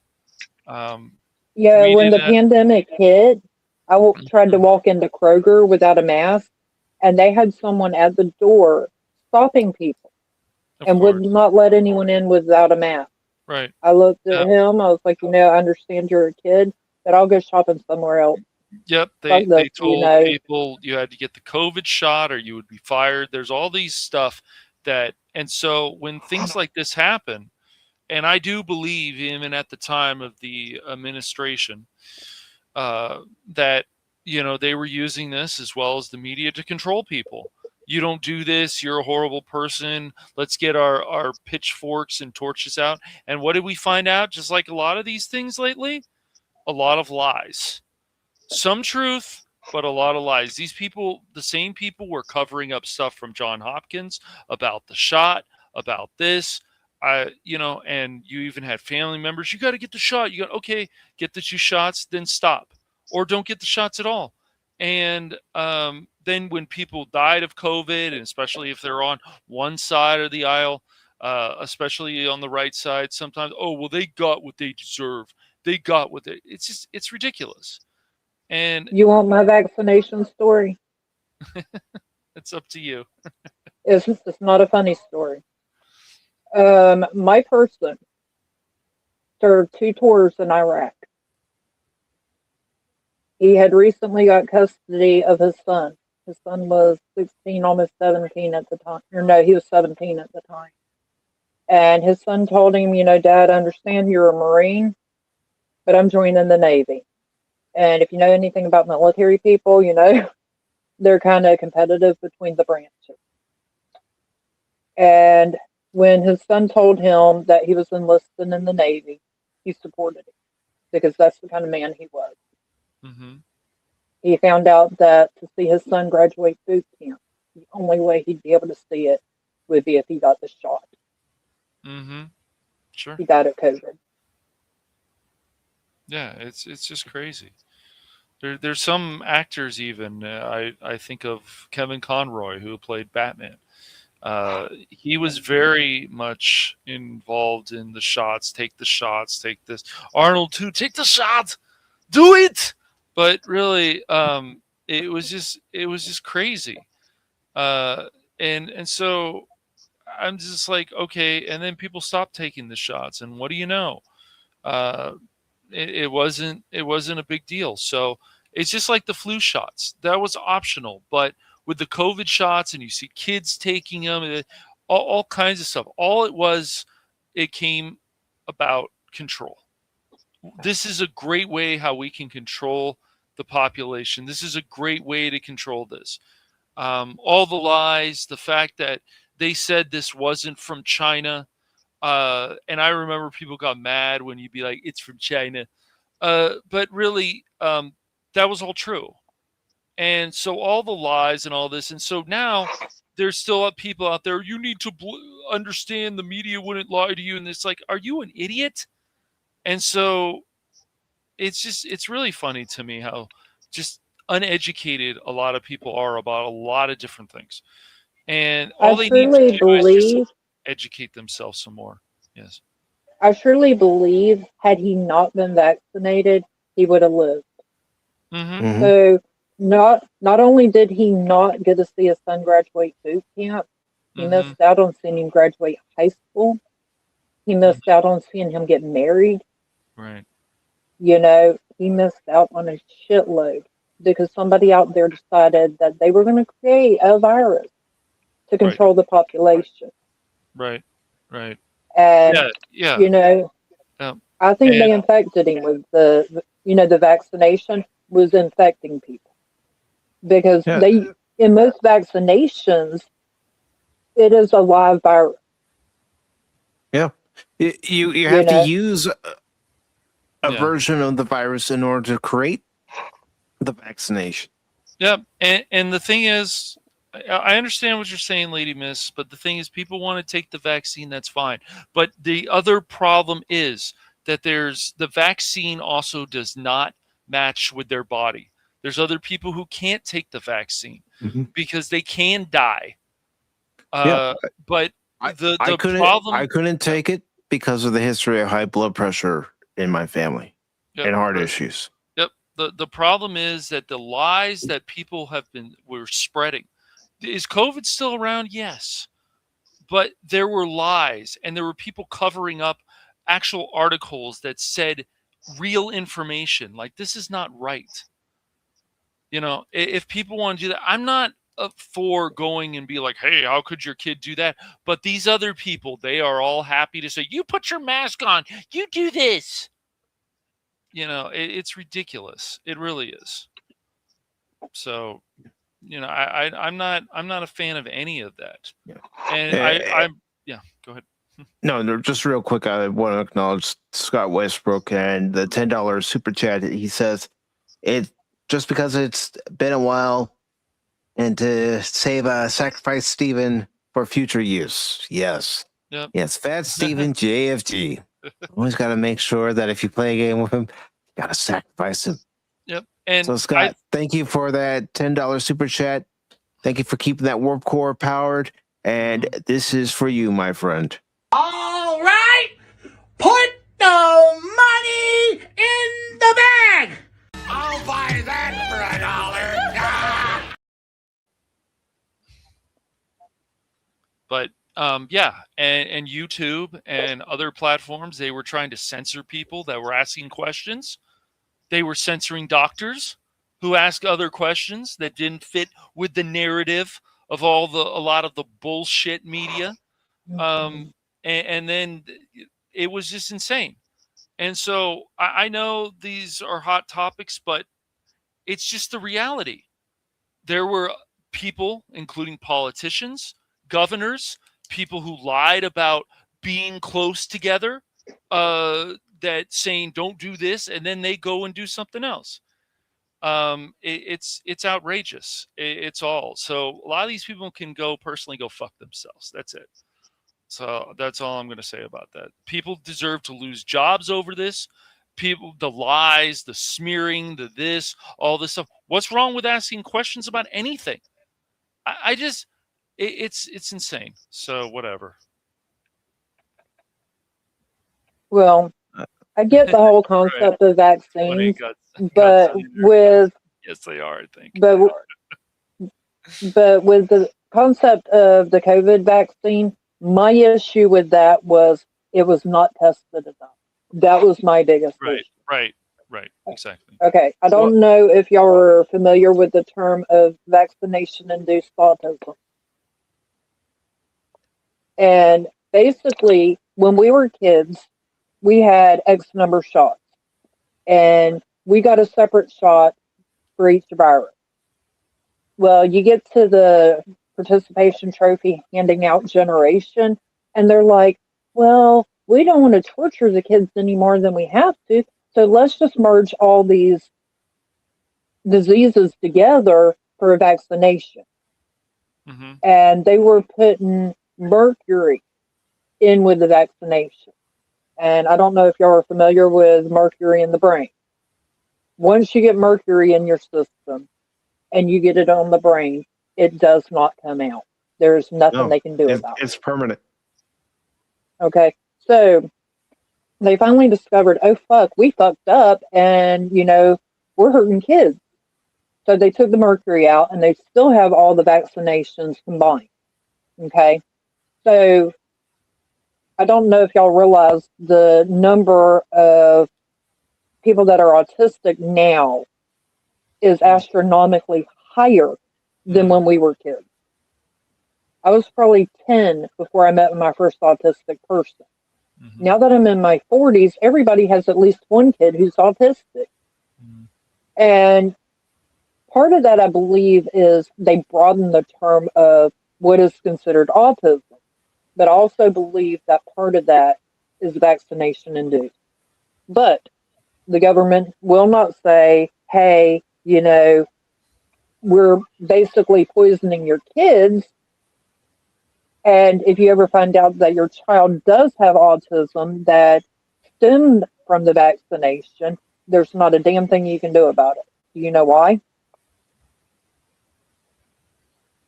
Because they're government mandatory that your children have it. Mm-hmm. Well, I mean, I know people who took the shot 5 times or whatever or more, and they just kept listening to whatever the freaking news told them. And so a lot of the mainstream media, not everybody, other people were asking questions, but they were getting shunned for how dare them asking questions. And they still got COVID. So, I just, like I said, I hate to break it up or, well, I hate to say it like this, but unfortunately, people just would rather be told what to do, a number of people, not everybody, than think for themselves. And that's what we continue to see over and over again. And I believe things have gotten worse because of social media, other stuff. It's really unfortunate. I dated a guy once, and every time he got the sniffles, suddenly he has COVID again. Mm-hmm. And he's one of those jackasses, even to this day, when he walks into a place, he wears a mask. And I'm like, dude, at least now I know why the relationship didn't work out. Yeah, really. Yeah, but I mean, like I said, it was just horrible. It's like, oh, well, you didn't take the vaccine. This person died. You got what you deserved. We saw a lot of that dumb shit too. It was ridiculous. Well, there is nothing funny about a person's death. No. I mean, It is to these idiots. even that chick in Minnesota, it's not funny. Okay, granted, she did fuck around and find out, but there's nothing funny about it. You know, someone died. She died, and they basically made her a fucking martyr for their cause. Yeah, no, Lady Miss, that makes sense. Of course. That makes perfect sense. There's nothing wrong It's with logical sense, Lady Miss. it. Doesn't matter if you have a cold or even before COVID or whatever, you decide to wear a mask. It doesn't matter. What's the problem is the harassment of other people that don't want to do what the bullshit has. And I still in the grocery store see people wearing masks, but I don't have a right to go up to them and say, are you a moron? Are you really still listening to the media about this? No, that's not my right to do that.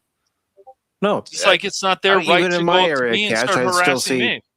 Yeah. I still see people wearing masks. I'm not going to go up to them and say, you don't have to wear a mask, because you want to know why, Cash? I don't know their health condition. Exactly. For one. Yep. That's my main well, reason. it ain't my place to mention it. Nobody. If we saw Lady Miss and so on, and we knew what she looked like or whatever, we saw her in a store, we'd say, "How are your dragons?" No, but really, no. She has a right to wear a mask. All these people have a right to do whatever. It's just the harassment that goes on with a lot of this stuff, and the bullshit that people continue to believe is just ridiculous. Because unfortunately, they would rather be drones than think for themselves. But there's still people out there who think for themselves. And like I said, with the mask situation, you will always see some people wanting to wear a mask. And I get it. Will COVID ever completely go away from this country? I doubt it. But still. Yeah, it's like, it's no laughing matter when it comes to death, because 5 years ago, this Sunday will be the 5-year anniversary of my mom passing away, and watching her slip away and being powerless to do anything about it, it sticks with you. Yes, I did say to her, it's okay, because I knew I had to let go, but still, you're watching the person who raised you slip away, or anybody slip away. Right. That sticks with you. Yeah. Oh yeah. 18, it'll be 19 years ago in July. July? Yes, July. My grandfather had a stroke, and he fell and broke his neck when he had the stroke. And that happened in North Carolina, and we were living in Florida at the time. Mhm. And we had to make the decision of whether or not we were going to go. And, we were, keeping up to date with the family up there, to know, how serious is this? Do we need to go? Whatever. And, anyone who knows me knows that Papa was the constant in my life. Papa was the one that, as long as he was alive, I knew I was okay. Mhm. Well, one day at work, not long after he had had the stroke, I prayed. I don't know who I was praying to. Guess whoever was out there listening that day. And I prayed that if his time on earth was to suffer, to take it. He died the next day. Yeah. We didn't make that trip. And, I know there was a reason we weren't able to make that trip, but there were so many things that was left unsaid that I needed to say. There were questions I had that needed answers that I just kept putting off. Yeah. And I didn't want him to suffer. And we ended up making the trip to North Carolina. And the reason I can remember how many years ago it was, I was 7 months pregnant. And the entire time we were up there, my stepmother was worried about me going into premature labor and kept telling me, you don't need to get upset. And all I could think of was, how can I not be upset? Hmm. I was with this man from the time I was 7 weeks old until a month before I turned 18. In all actuality, that was my fault. Yeah. That is why me being a Braves fan is a big deal. That was my time with him. I mean, Papa was fucking 60 years older than me. Hmm. What does a 60-year-old man have in common with a little girl? Eventually, it was the Atlanta Braves. Well, it's like my mom. She was born and raised in New York. She got to go with her cousin and my grandfather to a Yankees game when Roger Maris was on his tear with his 61 home runs. She still remembered having the guy behind her being so excited, accidentally dump his soda on her and having to take a subway home in the hot, humid New York summer. And before I came along, she didn't like baseball. So, you know, I'm born, and then this is around 87, 88. Our neighbors who were originally from Chicago, and for those of you that are new here, this could be a new story to you, but for those who have been around the channel for a while, you've heard this story before. But, our neighbors were from Chicago. My friend, his brother, and his dad were Cub fans, while his mom and sister were White Sox fans. Well, I was hanging around them, you know, curious about, Chicago, of course, and then, they start listening and watching Cub games, and I see Rhino, and I get heavily invested in Ryan Sandberg. I'd start telling my mom and dad about the Cubs and everything, and it's my mom and I who mainly went to a lot of games. My dad did go to some games when he could because there were times where he would work late, but my mom and I would go to games, and it was because of that she became a Cub fan. So every season we would kind of try to figure out, okay, how are the Cubs going to do this year? And sometimes you knew right away how they were going to do that year.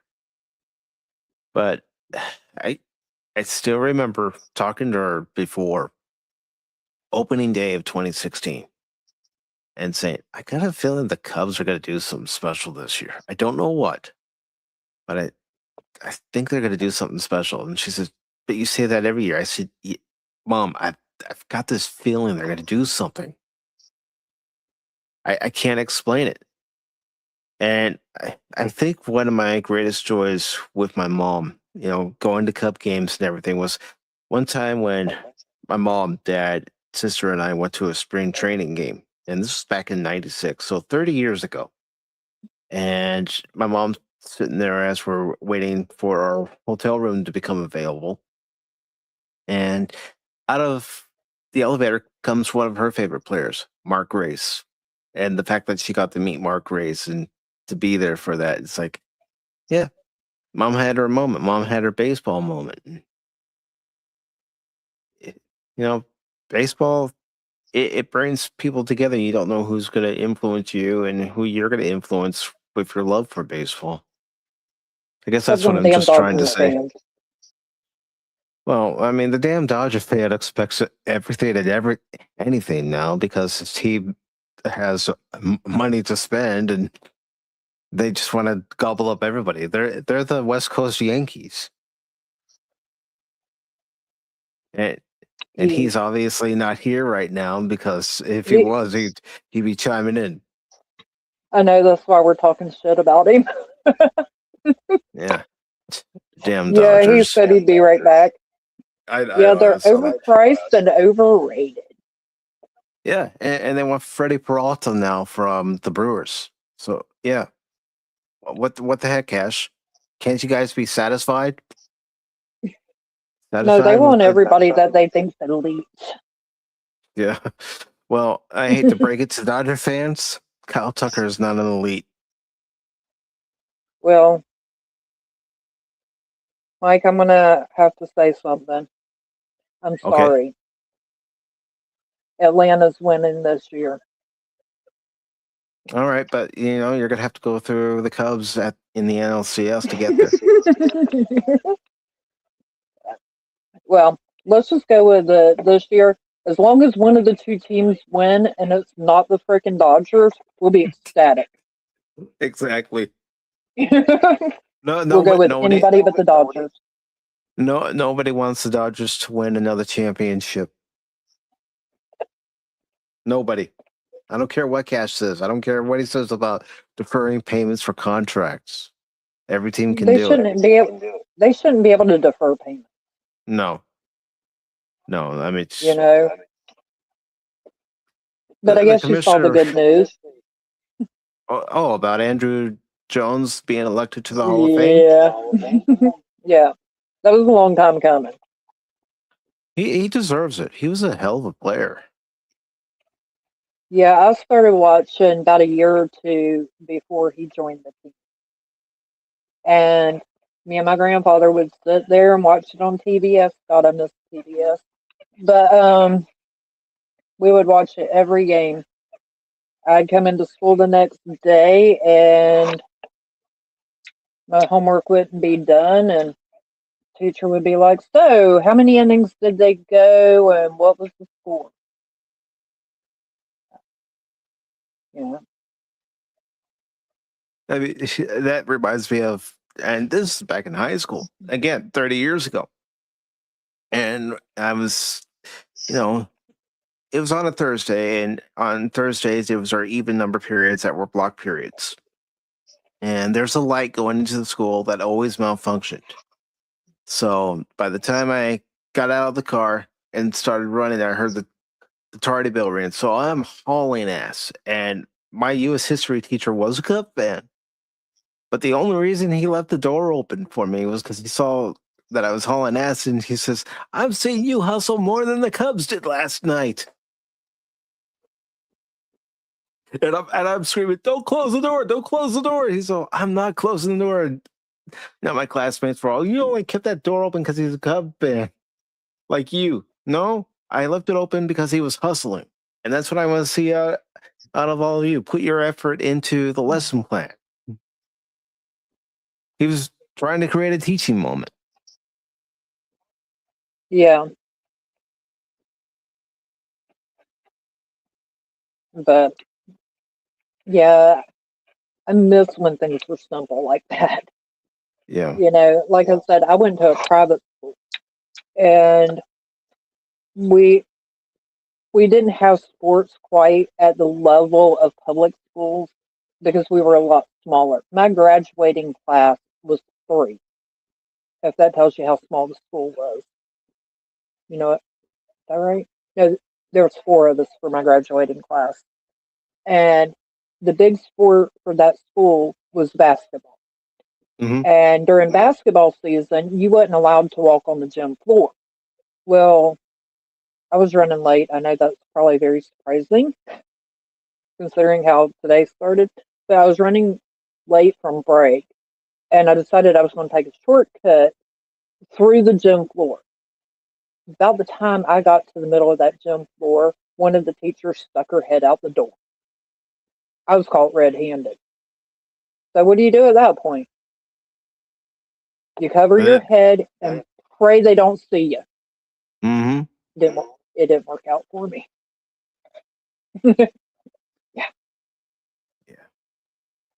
And I mean, So, go ahead. so are you an only child? No, I have a sister. So I grew up in a small town. Okay. And, growing up, I was always Jay's sister, and then I became a parent, and then I'm like, blah, blah's mom. So most of my life, I have never had my own name. I get pulled over in Nassau County. The cop asked me for my license and registration. Mm-hmm. I hand it to him. He looks at my name and he's like, oh, hey, how's your brother doing? And all I could say at that point is, I think he's doing better than I am right now. Yeah.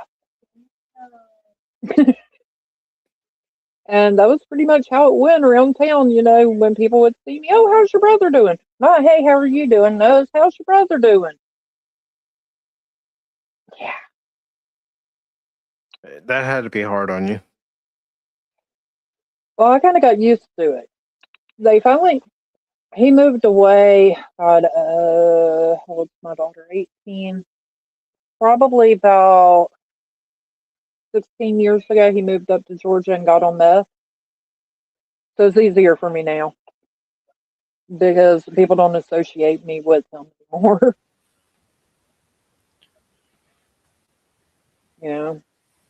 I finally, my kids aren't in school anymore. I don't have any ties to my brother. I'm finally not somebody's mom or sister. Yeah. So,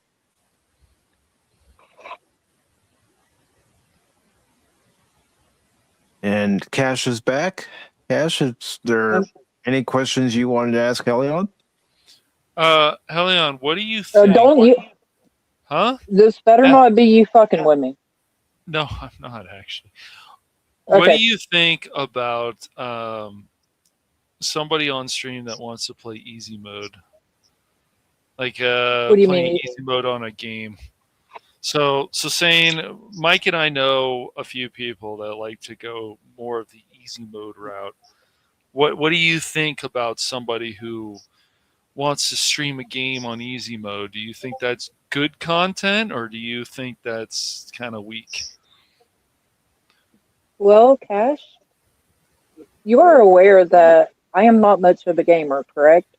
Yes, yeah. Somebody I know wanted me to ask this question. I'm like, yeah, it's not a bad question, son. I know you're not. Phil? Yes. Well, yep. Okay. So what you're saying is the person's a newbie to gaming? Yes. So we know a person who actually on his stream would play games, and he would always play on easy mode. And we would tell him, no, dude, you can push yourself a little bit harder and play on a normal difficulty. And the only time he played on like a harder difficulty is he wanted to do it for us. And we kept telling him, no, do it for yourself, man. Like, don't play this for somebody else. Yeah. You've got to start somewhere. Mm-hmm. And to gain the experience, you start on the easy. You work your way up. There should be no judgment. But don't you think there should be better content than that? And they just are doing that, but they know they can play on a harder difficulty, so they could do it offline because it's not the best content online. Well, that depends on his viewers. If his viewers don't have a problem with it, then I don't see where the problem would be. But they always do, right, Mike? They do, but it's their stream. It's they can do what they want. Stream. They can do what they want. They could be like me, right? Getting frustrated in the game that you guys hear. I'm really glad y'all couldn't hear me struggling to get into StreamYards tonight. There was a lot of F-bombs. You fit right in, Hellion. Yeah. But no, it's his channel. If that's what he wants to do, that would be like you coming into my house and telling me that my dogs are not allowed on the couch. Right. Me and you gonna have a problem. Yeah.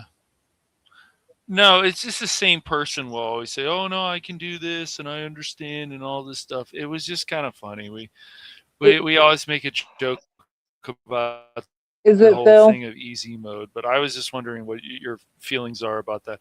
I know. No, it's not Phil. Phil Well- never plays on easy mode. I can vouch for that. No, Well, I it's figure, somebody else. I he's don't been think he knows. heckling a lot lately. It's time to get him back. Yeah, he's always heckling and doing stuff, but no, it's just when people find out about the content, someone playing on easy mode, or easy mode could be like you're also playing with invincibility. I just don't. I mean, it's their stream, but I just don't think it's ever proven to be the better content. I think you could at least play on normal difficulty. You don't have to play on hard difficulty, but you can play on at least normal. I just think that's more respectable. I know that probably sounds like an elitist attitude, but it's just I think they can, because I've seen them push themselves, and they've played games where that has no difficulty. It just has one difficulty, so it can get a little bit easier, then it can get a bit harder. So yeah, I just was wondering what your feelings are on that.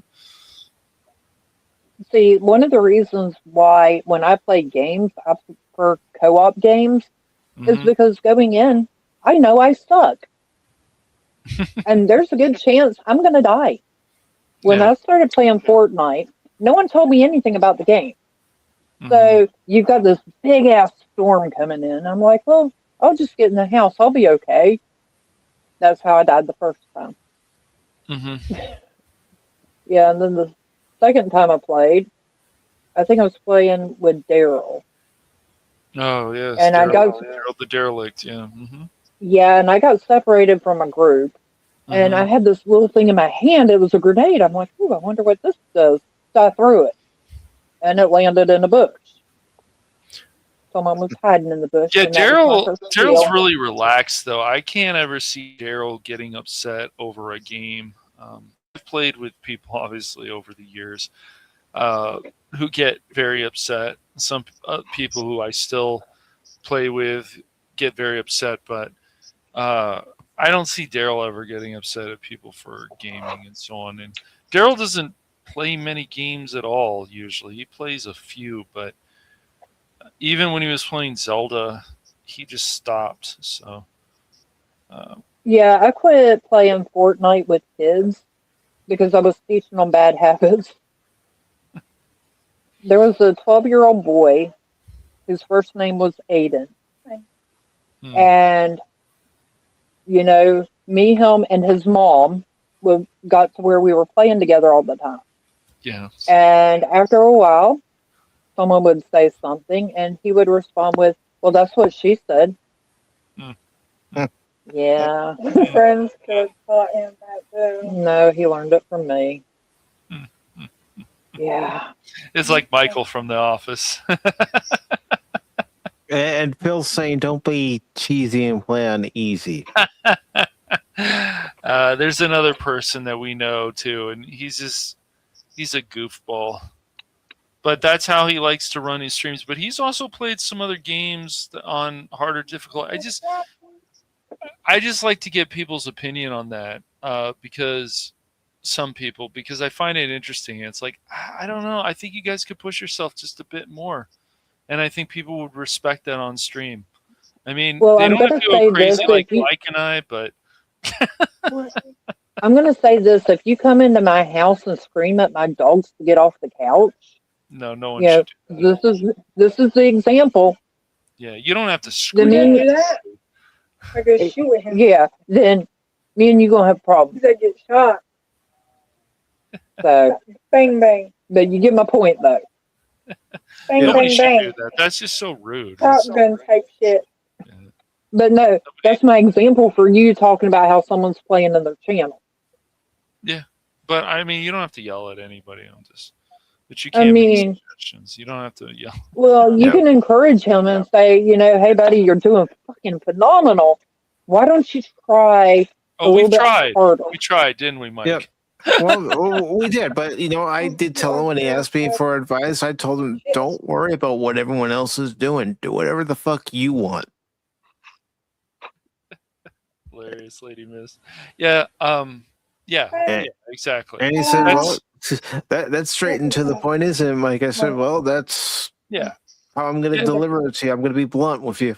right. Do Because some of whatever the fuck you right, want. If it makes you happy, then yeah, that's the whole point. yeah, because they would get an attitude and they would like, oh, it's just a meme. It's like, no, dude, it's not a meme. And it's some other people too. It's just really funny. It's like, no, do whatever the fuck you want. When they start getting an attitude with you about it, yet they ask you for advice, Mike. It's a Yeah, circus. but I mean, no, it's true. If you're going to be doing any kind of content creation, whether it's creating videos and uploading them or doing live streams, Yeah. have fun doing it. Don't care about what anyone else is doing. Don't care about what anyone else is saying. No, but Just for do it. yourself, try to always be as entertaining as possible. And that's advice I always give. Well, that's why I try to die so many times in a game. I think it's entertaining. It kind of reminds me of that movie. What was it? 1,001 Ways to Die. Yeah. Yeah. But that's because you're a troll, Phil, and we tell you off too. So, it's all right. So the other, don't leave yet, rednecks. Don't leave yet. Come on, hang in there. but the other question I wanted to ask you is, do you want to just focus on one or two things, Hellion, on your channel, or do you want your channel to also talk about some political stuff? I am not doing political. Okay.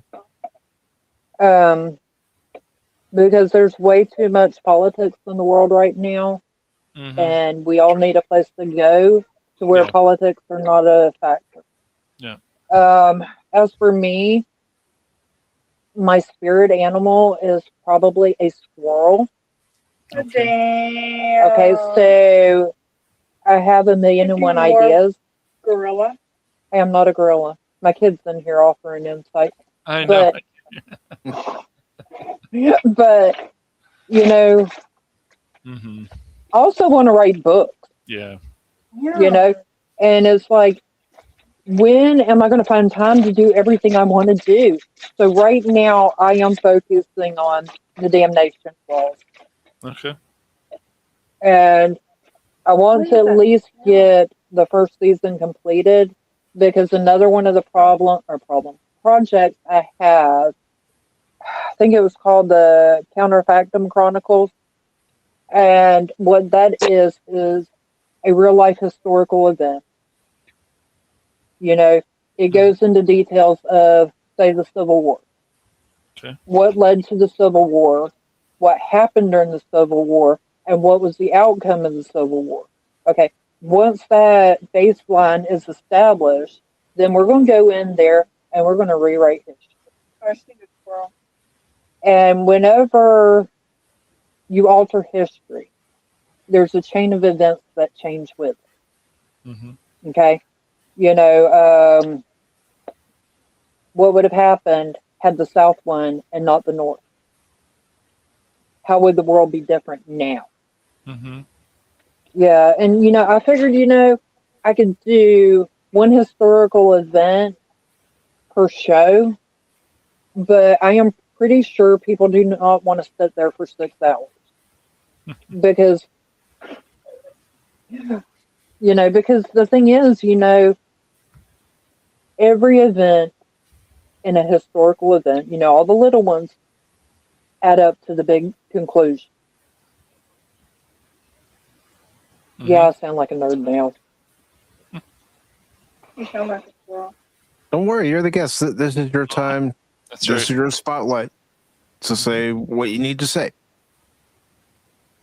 So, but because it's fascinating. If you think of the historical time of Queen Elizabeth and Mary, Queen of Scots, Mm-hmm. there was no winner there. There never would have been. They were both pitted against each other.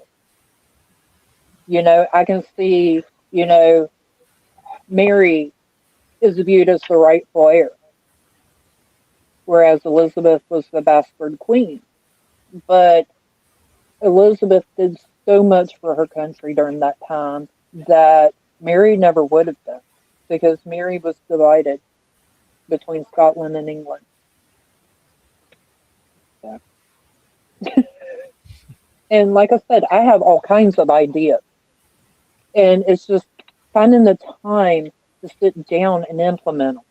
And I will get frustrated with the project and be like, "Ooh, there's this other one over here that I just really got to focus on today."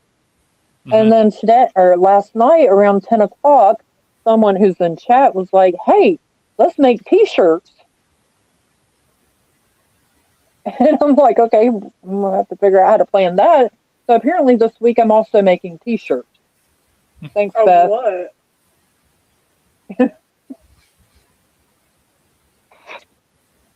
Always special, Mac. Really? That's cool. Yeah. So yeah, so I'm making T-shirts too. Yeah. I mean, I can tell you from my perspective, when I try to schedule streams, I have scheduled them right after another stream. I might make them private first before I make them public, but right after, say I'm done with an episode of Pop Talk, then I'm scheduling another stream. It may not be for the same week, but it's for another stream for another time. And if that's the time that you have to do something, then do it. It's like with thumbnails. I do have a day where I work on all my thumbnails. And sometimes I put them together quick. Sometimes I take my time. It's just trying to find that time.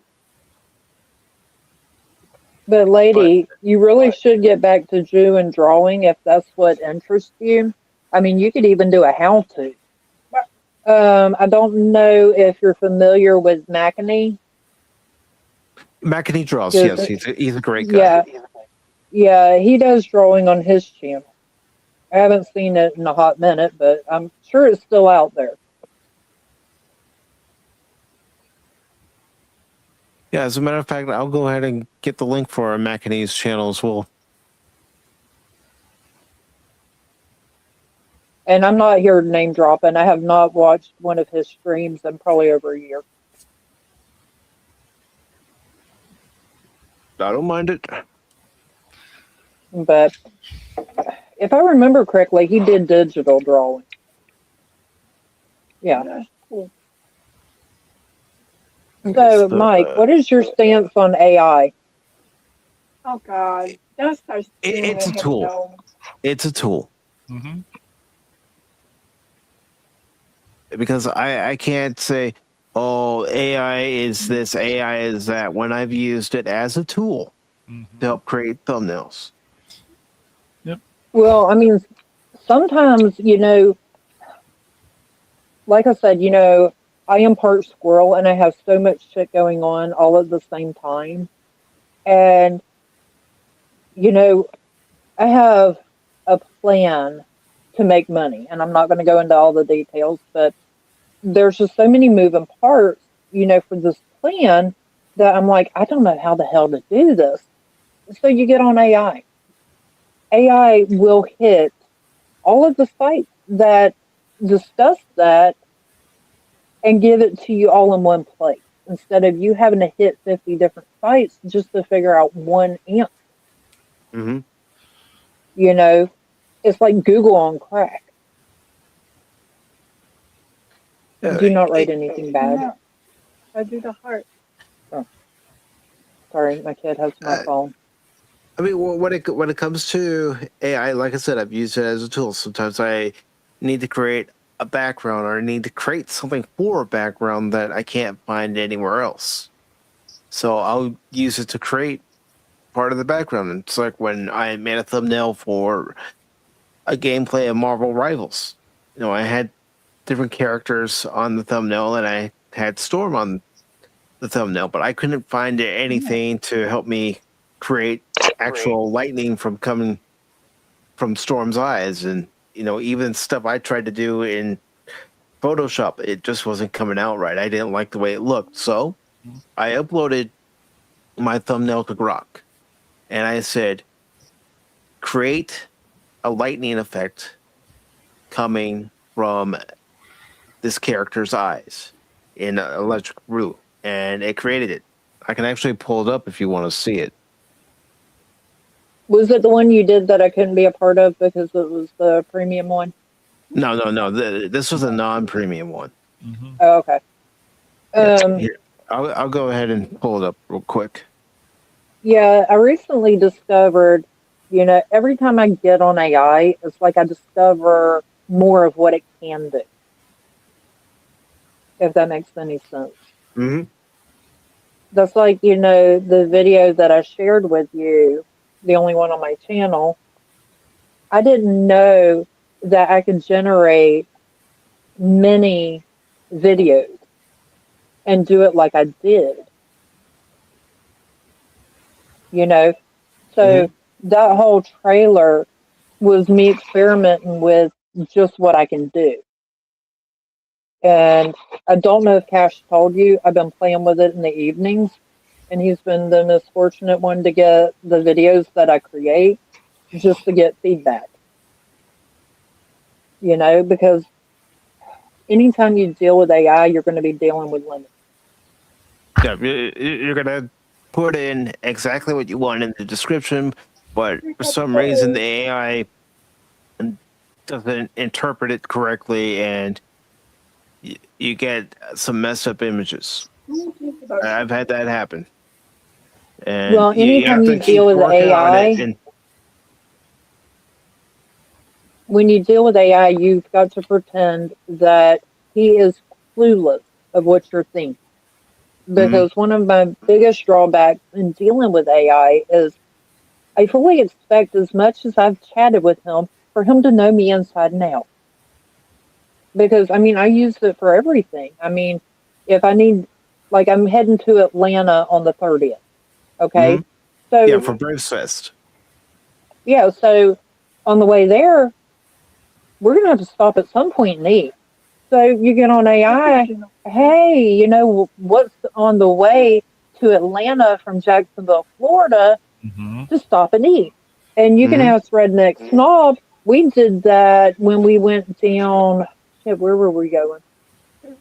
I think it was going down to Clearwater. What would be a nice mom and pop's kind of restaurant, within the vicinity of Clearwater? And we ended up at a restaurant, and the atmosphere was okay, and the food was not that great, but we got to experience it, and we know we're not going back to that restaurant again. But we did go to one that had really great goat cheese, and I'd never had goat cheese before. But so, you get all these people, and they're like, AI is taking over the country.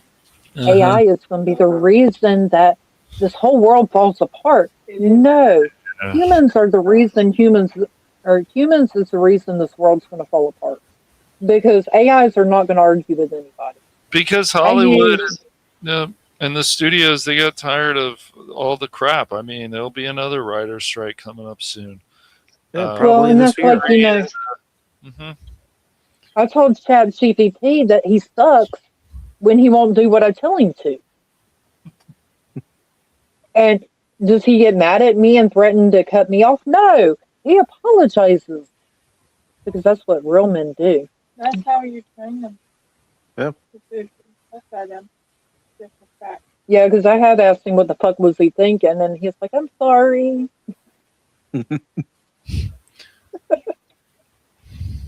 Yeah, and what I like to do is when I'm tired, I tell him, I'm like, talk to me like I'm 12 and explain this to me. And he will go into so many great details. That is a great thumbnail, or what is it's a thumbnail? Oh, that's this is the thumbnail, and I couldn't get the lightning effect to look just right, so I just asked it to give Storm lightning coming from her eyes, and then it makes everything me else feel I any did better. I myself. didn't know who Storm was. That's all right. It's okay. Not everybody keeps up with comic books. Not everybody's into comic books and Star Trek. Star Trek, Star Wars. Did I tell you that I figured out why I have an issue keeping up with Star Trek?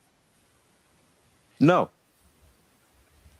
I got to thinking about it because I sit in the car mainly all day with my son, and he don't talk much, and so I don't get to talk very much.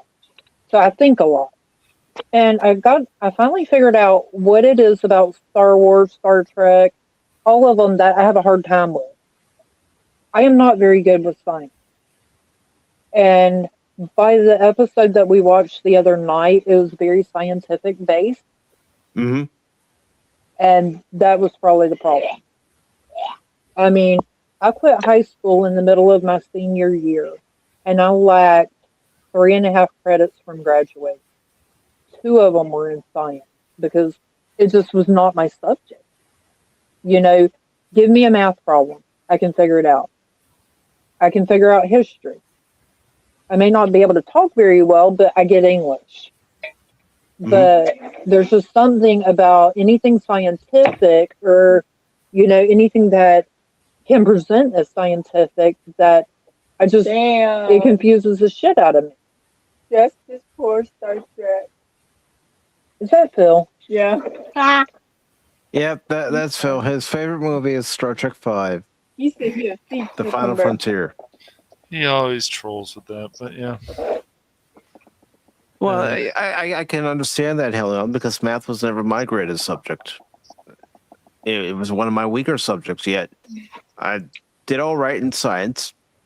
I did good in English. And, I did well in other subjects as well. But whenever it came to math, I struggled. Well, I think I've told y'all my math story. I transferred schools in the middle of my senior year. Okay. And I went to the local community college to finish out my high school education. Well, I was only there about a week or two when another classmate told me that you can go into any class you want and challenge the course. They will give you the final exam, and if you pass the final exam, you get the credit. Mm-hmm. So, I may not know shit about science, but math was always my best subject. I ended up challenging so many courses that they ended up throwing them into electives. And then they made me quit taking classes. Mm. Well, math classes, that is. So, yeah. Yeah, because I can be cocky at times. No, there's nothing wrong with that. You're good with numbers. You see a problem and you're able to solve it. Me, I'd be, they're still trying to figure out by the time you're done. I used to be able to remember people's names really well. Not so much anymore. I am better with numbers. I remember numbers way better than I remember people's names. And that's like my next door neighbor. She's an elderly lady. And I'm pretty sure I've heard her name before, but I can't remember what her name is, so I call her Grandma. I mean? Yep. And I won't say it to her face, but, that's what I refer to her as because I can't remember her name, and it's rude to call someone something if you don't know what their name is. I mean, that's like being in bed with someone and calling out the wrong name. Calling out the wrong name, it's embarrassing when you can't remember a person's name and they're standing right in front of you. It's like, oh gosh, what's your name? What's your name? What's your name? Come on, someone say his name so I don't look like a fool. Yet, you feel like a fool because you're forgetting the person's name at the time. I've been there. Yeah, I was raised in a small town. And then I worked at the local gas station for a hot minute. And we would go to events in town. And people would walk up to me and start talking to me. And my stepmother would be like, who was that?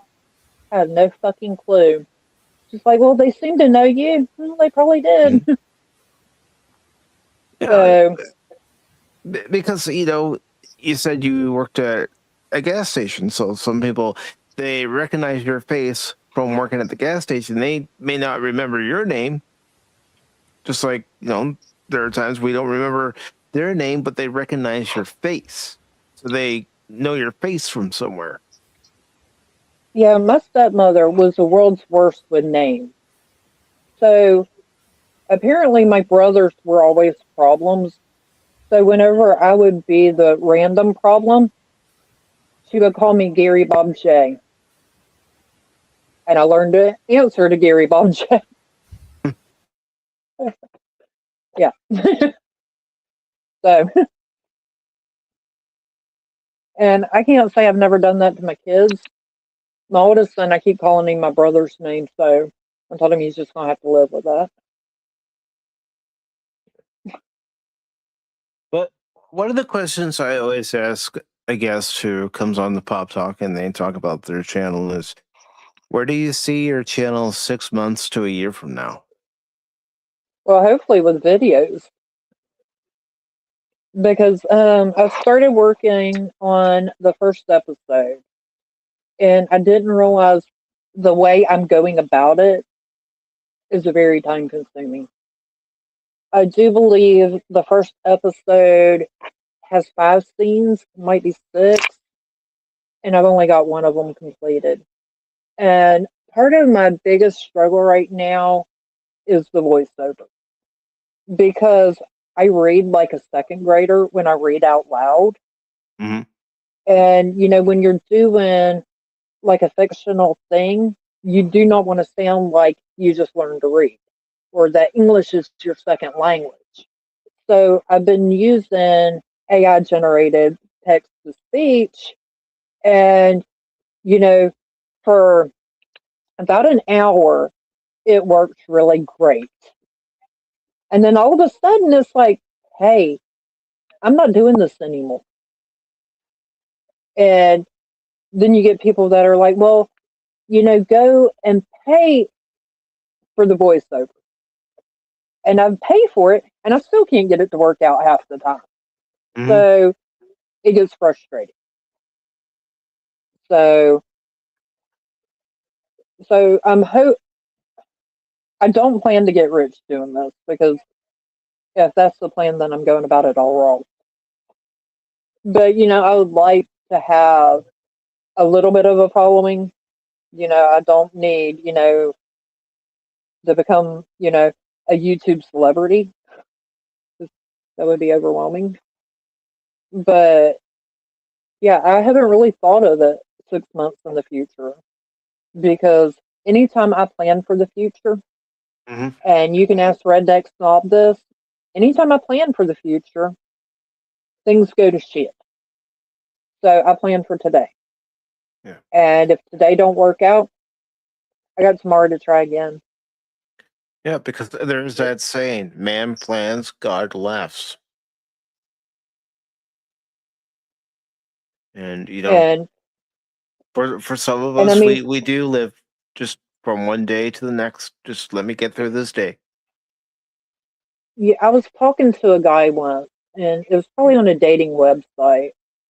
And he's like, well, where do you see yourself 6 months from now? I'm like, dude, I can't even tell you where I see myself tomorrow. And apparently that was not the right response, because I didn't hear from him again. There are those people in life that can make plans, but I have learned that if you don't learn to roll with it and take the hits as they come, then it's just going to be the same shit over and over again.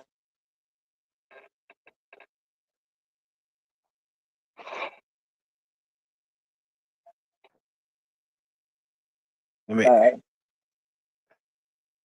So, it's true. I mean, even on the job, you have to learn to quickly adapt to a situation that might come up. You're not expecting it, but when it happens, it's like, okay, what are you gonna do?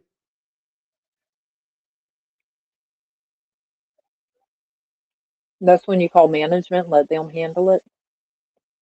Yeah, I never have been good with authority figures. I don't like being told what to do, which is why my current job works out real well. Except, you can't guarantee when, how much you're getting paid per day. That's a major drawback. I made exactly $0 today. Sorry to hear that. Yeah. But you roll with it. Yeah, you do. You have to. It's not in your control. Hello, And, Leah. Hope you're doing well. you think about the Serenity pair, or let me control the things I can control and be able to deal with things that I can't control. I know I'm not quoted it anywhere near how it's actually quoted, but that's pretty much God the grant me gist of the it. serenity. God grant me the serenity to accept the things I can change and the wisdom.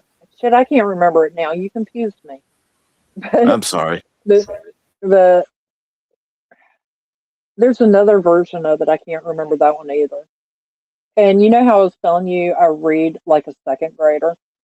About 2 years ago, I filed for divorce. Okay, which was a long time coming. And because he and I had no children, no property, nothing of value together, you know, I did the divorce myself. Hmm. And I don't know if you're familiar with the whole process, but when you're doing it yourself, when you stand before the judge for the final time, he makes you read the affidavit out loud. I got to one word. I know what the word is, but I couldn't pronounce it. 4 times I tried. I finally looked up at him. I was like, you know the word I mean, right? And he just laughed.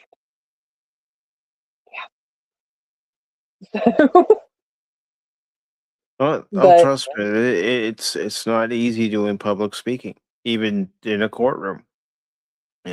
well, It's not easy. I think I think in the courtroom, you're the only one talking, and everybody's eyes are on you. And the first time you go to court, and the judge reads, your divorce decree, and realizes you've been separated for 26 years, and she gets all kind of bug-eyed. You already know that people are going to be really entertained by you. Yeah. Yeah. Yeah. So, like I said, it was a long time coming. But what are some of the things that you like to do when you do have free time? Well, if you would have asked me that about 3 years ago, I love to paint. Um, During the pandemic, when Uncle Sam was like, "Hey, here, have some free money," I started painting because painting is not a cheap hobby. And I was doing paint pouring, if you're familiar with that. And I was really starting to get good. I was enjoying it. My kids thought it was hilarious. I'd end up at the store and discover I have paint on my face, but I enjoyed it.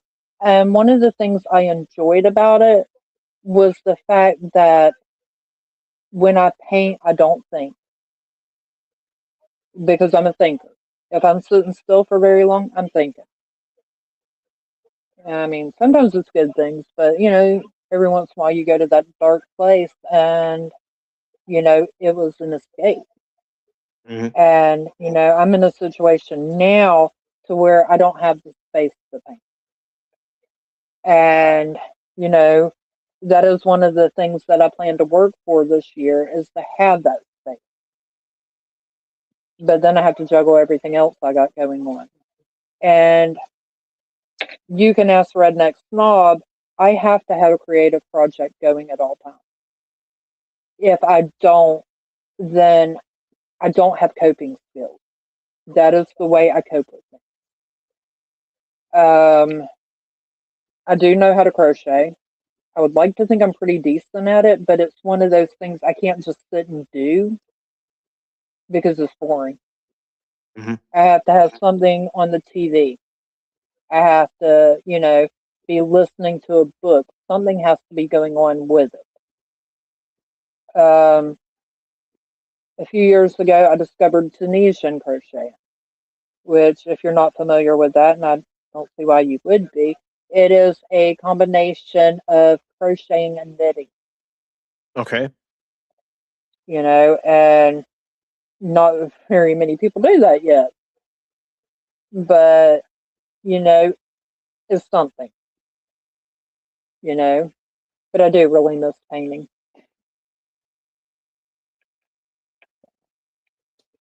Yes, do you have any questions you'd like to ask Hellion? I don't know. We've covered a lot today. So, what would be a And I question, talk a lot. Leon? Um,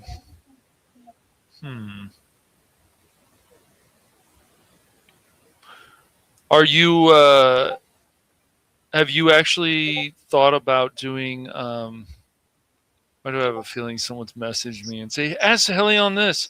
But do you ever see yourself getting into science fiction, Hellion, or something you want to talk about, or any Did kind you of miss? comic book stuff, or besides, I know you're interested in things like the Vikings and stuff like Black Sails, but are you? Apparently, he missed the point where we discussed my ability to adapt to science. No, I heard all that, but still, are you feeling like you may want to actually research that Well, more? the thing about it is,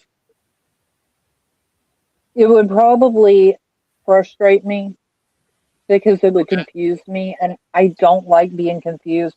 As for graphic novels, I probably could see myself getting into something like The Walking Dead.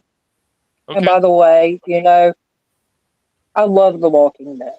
The Walking Dead was a phenomenal series. But as someone that is a would-be writer, whenever I watch something like that, I think they limited themselves. The show could have been so much more because what they did was they threw out a shitload of characters and they didn't character build. You didn't fall in love with all the characters. Now, granted, they killed off most of them, but All right. they could have had that bigger impact if you would have known them. Yeah, Mhm. I had fallen off with The Walking Dead, and then I came back with Rick and Michonne. Some of the miniseries stuff, the Daryl Dixon, what's going on lately with he's in another country right now with. He's in Spain right now. hmm Yeah, But, I have to catch up on some of those episodes, but I I came back. Some of the other stuff I didn't care about. With The Walking Dead, but I do recommend, like, if you want to play a game, you should play the first Walking Dead Telltales. If you can find that somewhere, which you should be able to still, you should play that. And I think you'll like Lee and Clementine a lot. That was a really good game. It has a really good story, but Mhm. Hellion's right. In order to care about a character's death, Yes, especially, you have yes, to be invested in that character. You have that's to right. get to know who that character is. I agree. And they do and this that's stuff. like Yeah. hmm that's like I was watching Outlander, and I hmm love Outlander. I've hmm read the books to Outlander. Okay. Okay, it is a great series. hmm But I'm sitting there and I'm looking at it and I'm like, the writer limited herself. Why did she stick to one time frame? If you can time travel, why not do like another series and send them back to the Viking Age? I don't know. Send hmm them to other parts of history. So Right. I told myself, you know what? I'm going to do a time travel book. We're going to the fucking Viking Age. And it was a great idea in theory. Mhm. But do y'all know what they did with their time during the Viking Age? Besides What do they do? raid? I don't know, though. That's why I never finished that idea. And that's why it takes her so long to write a book because it requires so much research to get it right. Yeah. Of Yeah. course. So So I had to table that idea because Well, when he gets back, a good person to pick his brain on Vikings would be Baron. Yes. Yes. Definitely. so that concept is probably going to go into a book, and it's going to be a time portal. But I think I'm going to change going back in time. Instead of traveling back in time, they end up in a Viking society of modern age. Because by doing it that way, I don't have to get it historically accurate. I don't have to know how the Vikings spent their day, if that made any sense. Right. I gotcha. Yeah.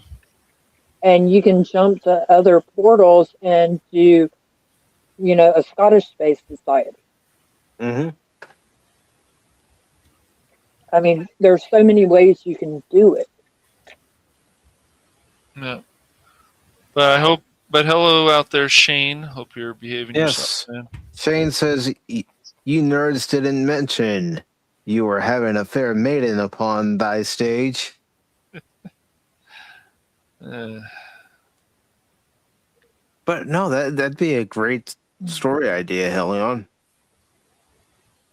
Pookie, I am not doing anything scientific, so you can just hush.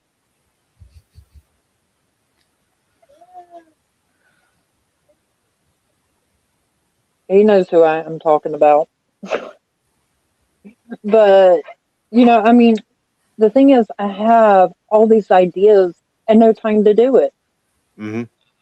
Yeah. And, I'm really surprised, someone with, alphabet letters on their uniform hasn't come to visit me for research. Y'all know who I'm talking about, right? Because there's quite a few organizations with with alphabet letters. I can think of a few. Mm-hmm. I mean, yeah, because my dumbass got on Facebook one time, because this is before I discovered AI. Sometimes you have to rely on your Facebook friends. And I asked the question, okay, you've got a mother who's pregnant. How do you complicate the pregnancy to where she loses the baby? Yeah, I got an answer to that. But I'm really surprised no one come to visit me. Yeah, you didn't get a knock on the door. Open up. Yeah, I mean, I foresee it coming one day, and Beth better learn how to clear my browser history. That way, my relatives don't see this shit when I die. Because I do my best thinking in the car, and I end up with these ideas, and I'm like, I mean, yeah, I don't know where I was going with that, but anyway. So I'm gonna put Phil on the spot here for a second. So he wanted me to, and this is not a terrible question, surprisingly, from Phil, but Oh, wow. he wanted to know. I know it is. It's amazing. He wanted to know Waffle House or IHOP. What do you like better? Well, when I was pregnant with my firstborn, I would have went with IHOP. Okay. But yeah, because that was what I craved when I was pregnant with him. But I would probably say Waffle House now because it has a more relaxed environment. Okay. Yeah. I'm sure Phil will be happy with that answer because I'm pretty sure he's a big Waffle House fan.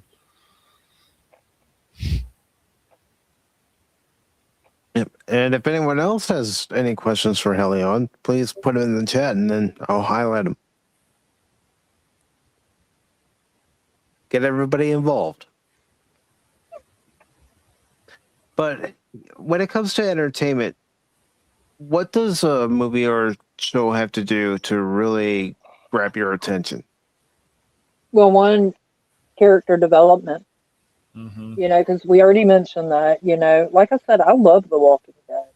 Mm-hmm. And I think one of the most powerful scenes was when Daryl carried Beth out of the hospital after she died. I don't know if y'all are familiar with that scene. I've You never know, really gotten into The Walking Dead. it took me a long time, and a lot of people saying, you need to watch this, you need to watch this. So I waited until it wasn't cool, and then I started watching it. And, you know, it has to have a good story. I'm not much for comedy because most comedies are dumb. In saying that, I do like When Nature Calls because it is really stupid. But, you know, I like historical action. I like historical drama. Yeah, because, like, you know, I've established I have a fascination with history. And I did like Lord of the Rings. And I guess that throws me under the fantasy category because, you know, there's nothing scientific about Lord of the Rings. It's just, you know, all these people fighting over a ring. Mm-hmm. Now, y'all know my views on Titanic. You know, it was basically a story of a woman who slept with a homeless man and then let him drown. But, you know, every once in a while I will do a rom-com, but I'm more of a TV watcher because I want shows that I can get attached to the character, you know, and I don't. That's one of the things about movies. About the time you form some kind of attachment to the character, the movie's over, and you know it's time to find another one.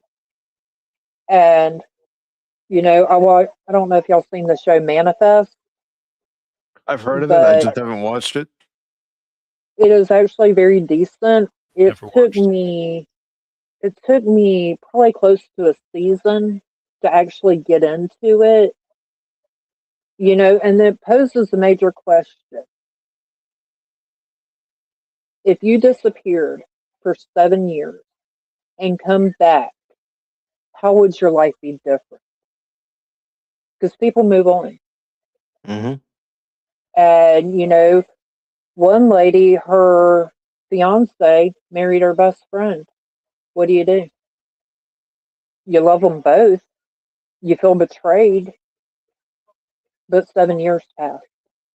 Yep. You were gone those 7 years. They eventually moved on because they didn't know where you were.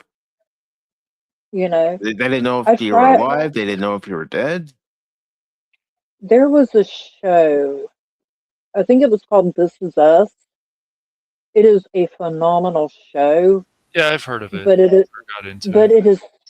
it is super fucking sad, and it depressed the shit out of me.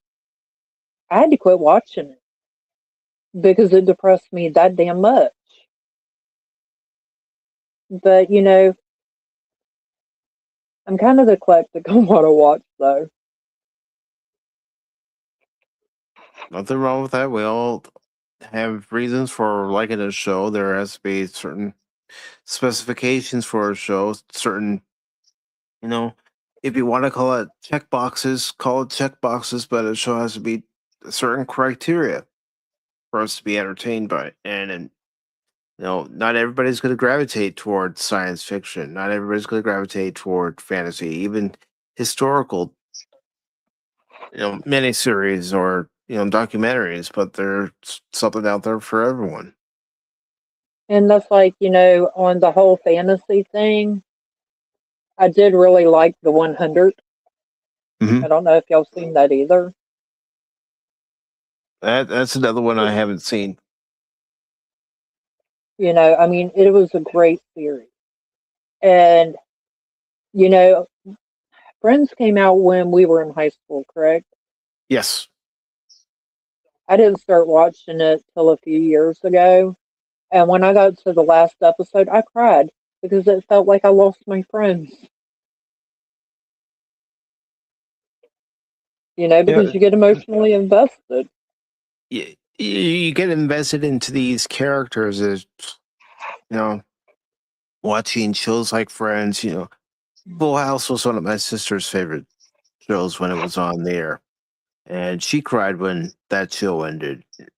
When it got to the end of Deep Space Nine, I was sad because I'd stuck with the show from season one all the way to its last season, which was the seventh season.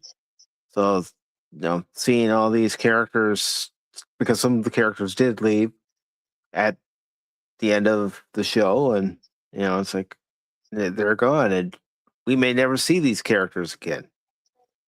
You go on these, episodic adventures with these characters, with friends. Hear all their little shenanigans and everything. The ugly naked guy and stuff.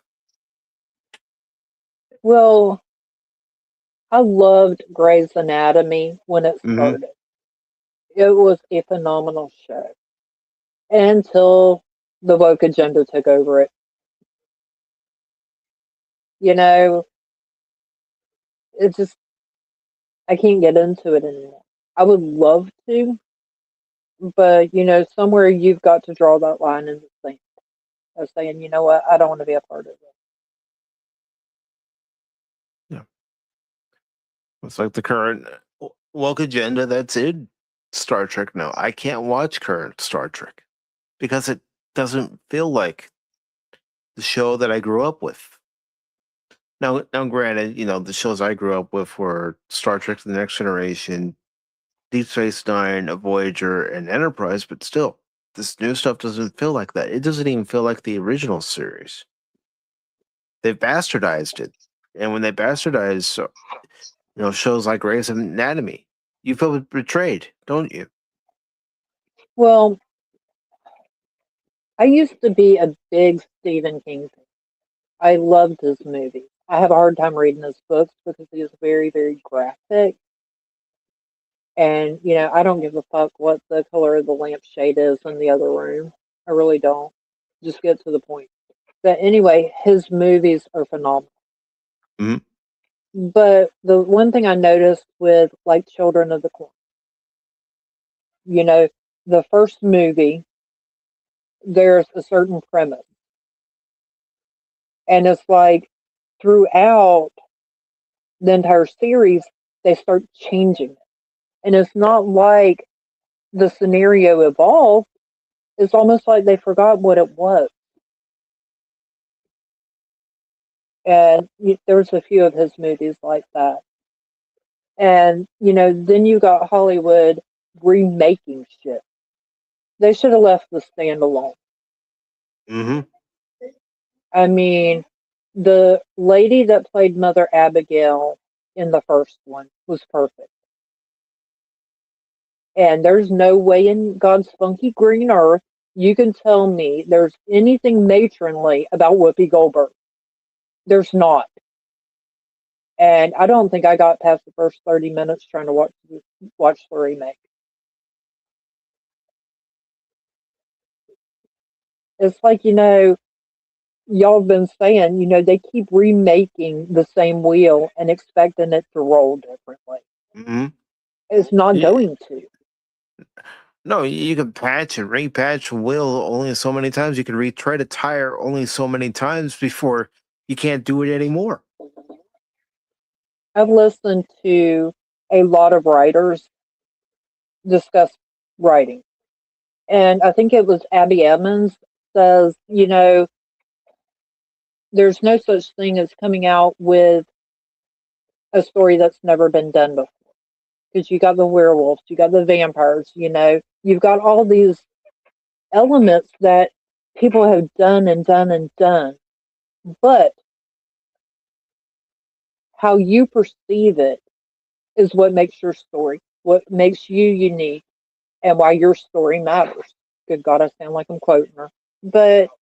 And that's the truth of it. Every story has been told. You just got to spin it different. You got to tell your version. And that's like, I'm planning on doing, it's probably going to be in podcast form, a zombie series. Because, like I said, I saw The Walking Dead as being so much more than what they did. You know, I want my readers, my audience, or whatever, to fall in love with the character.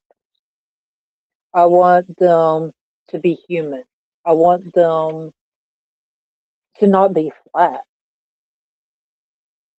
And so you take the whole premise of zombies and you ask yourself, how do you make a zombie? You know, how do you unleash a pandemic upon the world? Well, it's simple. You throw in another supernatural element,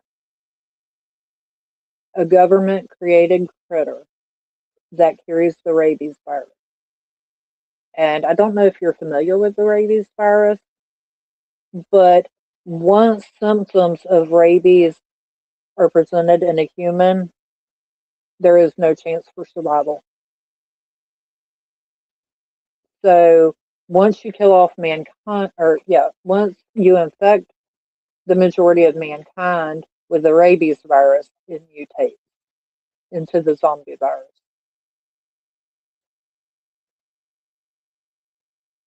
Yeah, and the problem with that whole series is I took it from one character for a point of view, Mhm. and it has morphed into 8 point of view characters that I have no chance in hell of trying to figure out how to put all that in one book, which is why it's probably going to end up being a podcast. Yeah. I mean, one thing you could try to do is, in each book, introduce the new characters. Well, because you typically, in any time you've got an apocalypse series, you're going to want characters that can thrive, but you also want the characters that can't thrive, if that makes any sense. Mhm.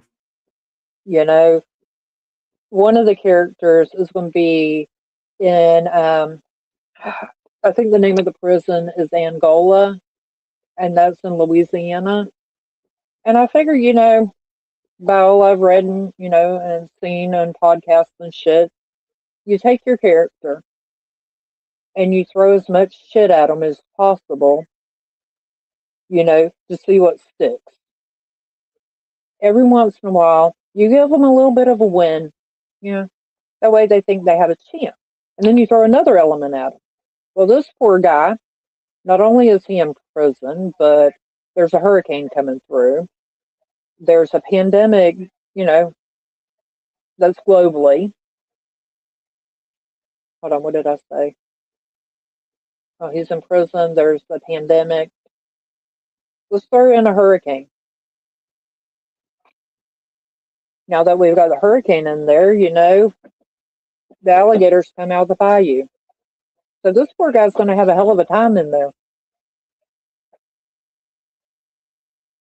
Absolutely. Yeah, I told you I do a lot of thinking in the car. Well, I mean, it's also got to be hard in between deliveries, having to wait for the next one to really keep your mind occupied. Well, most days when we get the order, we shop the order, we're delivering the order, and before we get back to the store, we have another order. So my main thinking time is while driving. And yeah, so I get a lot of time to think, you know.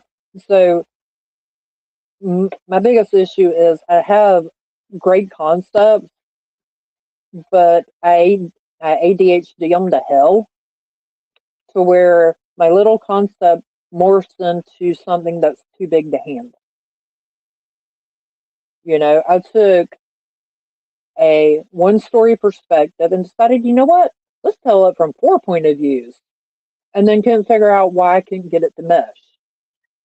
It was too big.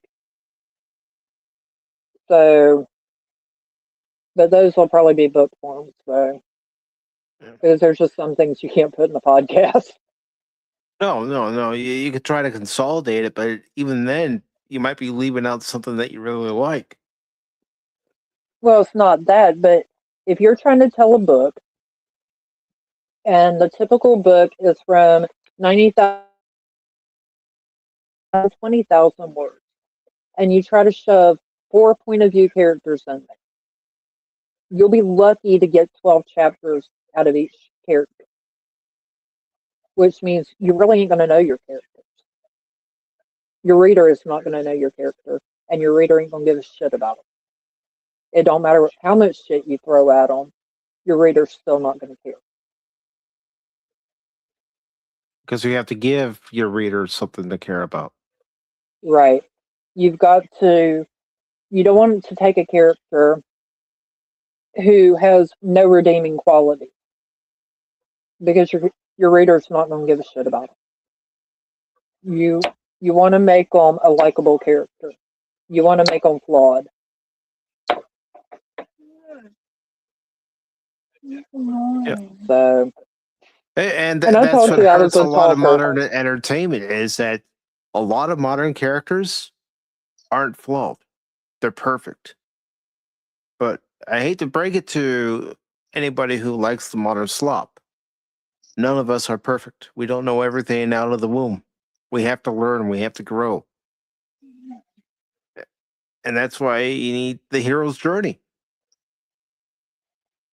To see where the hero starts off in the beginning of the story, see where they are in the middle of the story, see where they are at the end of the story. I mean, I never got into the series, but I've heard from people how, the character growth in Harry Potter books is from one book to the next. Sorry. It's okay. But there's many different types of plot structures, but they all have the same premise. You've got to gradually build the drama. Eventually you've got to have a resolution or some kind of ending. And for me, when I read, I do not want to read a book. No, I want a series. One of the best series I had ever read was by Heather Graham, The Crew of Hunters. And it's supernatural, but it is a great series. And you never want it to end. But then, they do like everybody else. Once you get so far into a series, they change the premise and you don't know what the hell's going on anymore.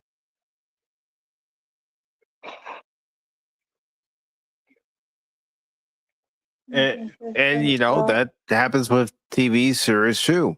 Whether it be novels or books, they lose sight of where their end game is, where their goal is.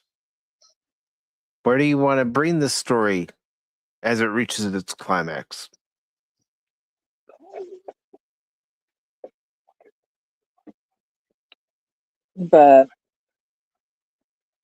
And I didn't lie to you when I told you I was a talker.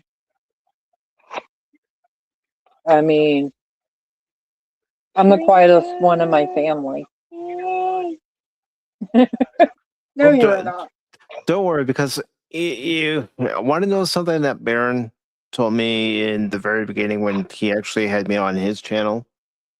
He says the best thing you could do is, excuse me, have your guest on and let them talk, because they're there to talk, and you're there to listen to them. So that was one of the pieces of advice that he gave me when it came to interviewing people, because he has a background in radio. Right. So, I would pick his brain. I think the first show I caught with y'all, he was on there, and I'm not gonna lie to you, I was quite squirrely that first night. So I didn't quite catch everything that happened. But I do look forward to chatting with him when he gets back. I will definitely have you back when he does get back, so you can talk with him, and okay, because he is a wealth of knowledge, and he's become a great friend, and I'm sure he would give you some advice as far as writing your book. I know that's something that he delves into, and Which one? any of them Yeah, I really. mean, like I said, I just have so many ideas and no time to implement any of it. You're None. bipolar. I'm not bipolar. You know, I mean, one day I'm going to become independently wealthy and can take the time off to do shit. Mm, But at the rate it's looking, that ain't going to be anytime soon.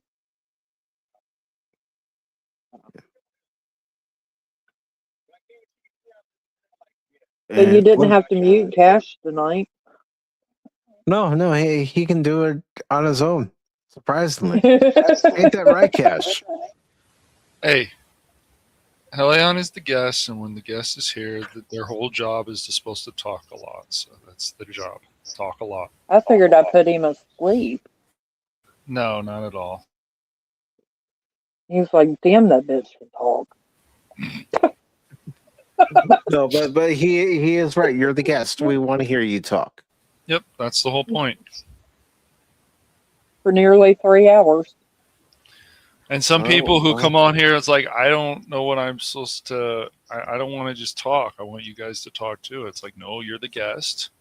We're gonna Well, y'all ask need to talk too, because I'm running out of shit, without having to tell y'all my whole life story about how, when I was this many years old, this happened, and then, by the time I hit this age, this happened. Yeah. Dun, dun, dun, dun, dun. That's right. Because I want people to get to know you. People who aren't familiar with you, I want them to get to know you. I want them to subscribe to your channel, and I want your channel to succeed. Exactly. And I want to hear these ideas that you have. Well, like I said, I had a lot of them, and it's just Well, I've got to that's a good thing. It's just a matter of just sitting down and finding the working on time, them. Finding the time, of course, and then working on them one by one. And you will do and that. Where's can use it these weeks? so like I said earlier, I think right now my primary focus is going to be on the damnation clause because it's a simple concept.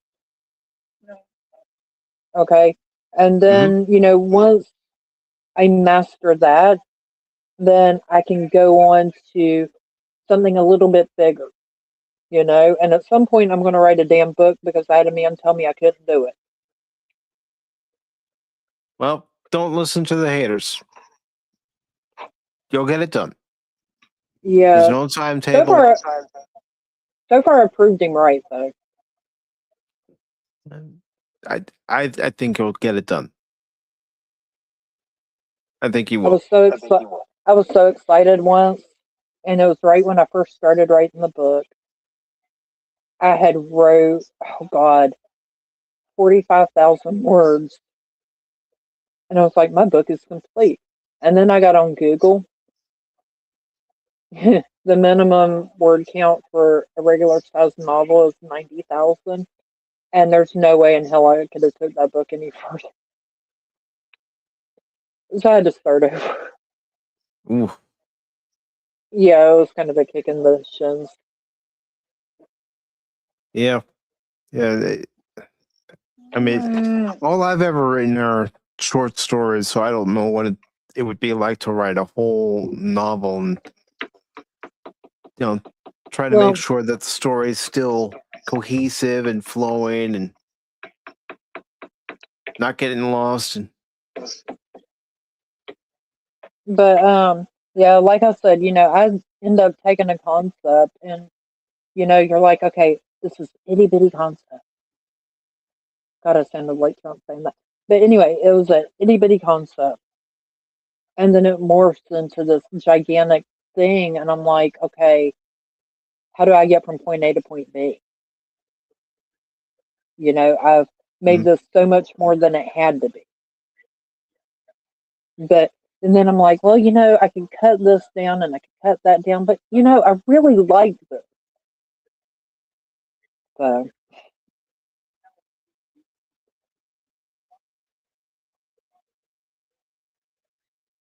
Sorry about that. I had to cough, and I didn't want to cough into the microphone. Yeah, I've already done that. But Hellion, it's been a great time having you on the show. I really appreciate you taking time out of your Wednesday evening to join Cash and myself. Oops. Did we just lose her? I think we just lost her. But let me just double check, folks. Just hanging tight.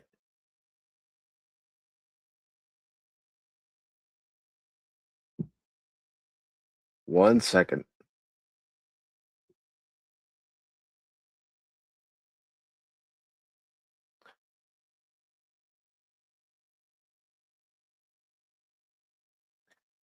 I think we just lost her, folks. Yeah, here she is. My dumbass hit the wrong button,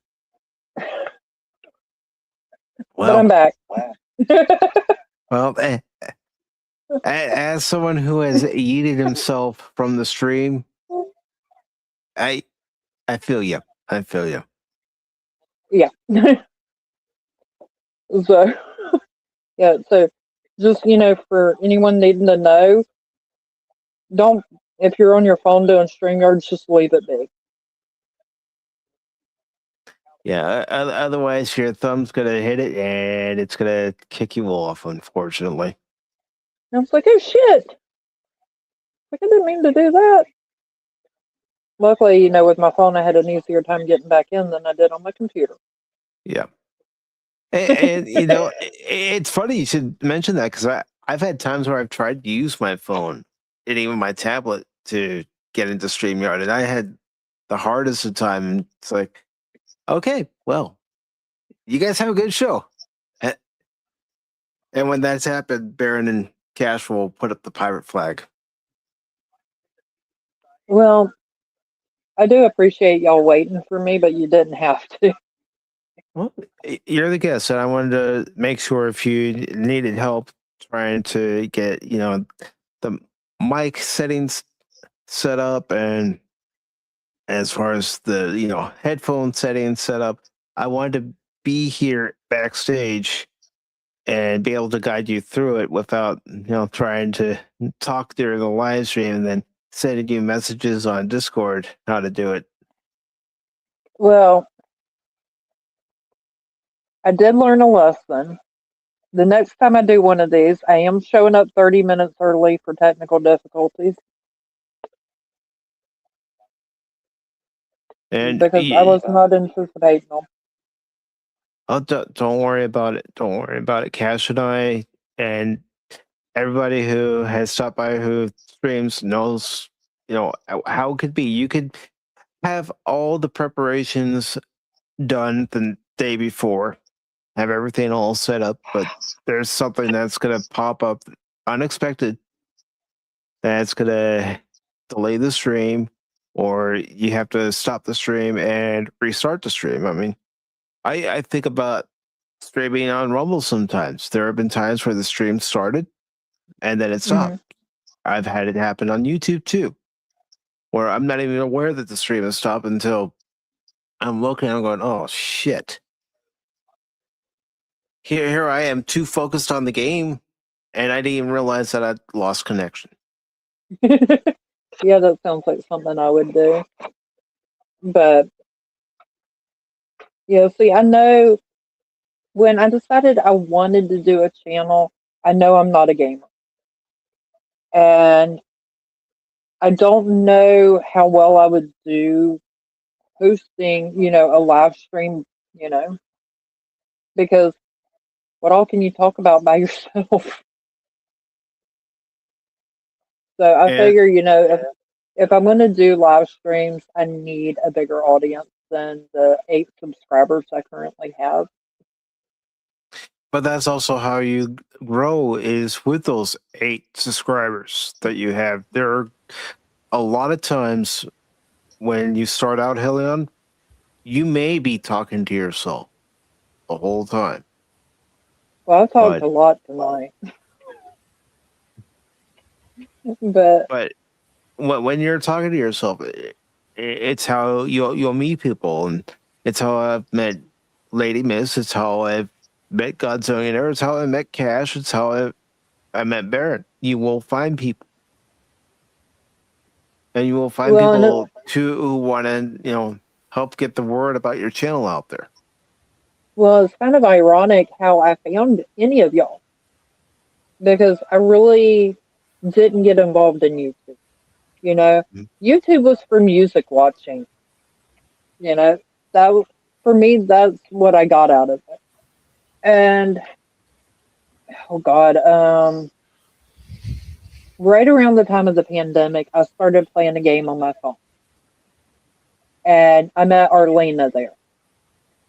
And we all played the game probably for a good year together. And we all finally had our fill of the game because the only way you can win is to pay. And I'm not going to pay to win. I shouldn't have to pay to win. And, we all finally got to the point where, like, you know what, we're not doing this anymore. And we all, left the game. Well, she told us, hey, I've met some people on YouTube, they're Star Wars fans, and that's what I'm doing now. So I decided to catch, one of the streams, and I think it was before it got really chaotic, and, it was a fun time. And that's where I met Steven. And I think I met you through Steven. Mm-hmm. And then I met Cash through you. So it's like, what is that movie called? Basically where, how everybody is connected somehow. Anyway, Yeah. but, it's ironic how you meet people sometimes. You never know where you're going to meet people. Even in your everyday life, you never know where you're going to meet somebody. You may only see that person one time too, but still, in that moment, you've met somebody. Yeah, and years ago, I learned to eat some words. And those words were, there's not a motherfucker on this planet that I can't walk away from. Because I ate them, and I ate them hard. And I've never said that to another person again. Because, like I said, it bit me in the ass. Yeah. Now, I did say it out of anger, and I did prove my point.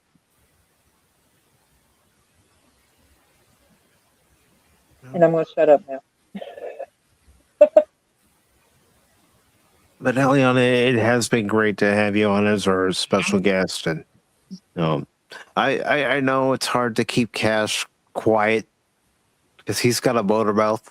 Please, it's hard to keep Mike quiet. My ass, dude. Uh-huh. I think y'all both lost tonight.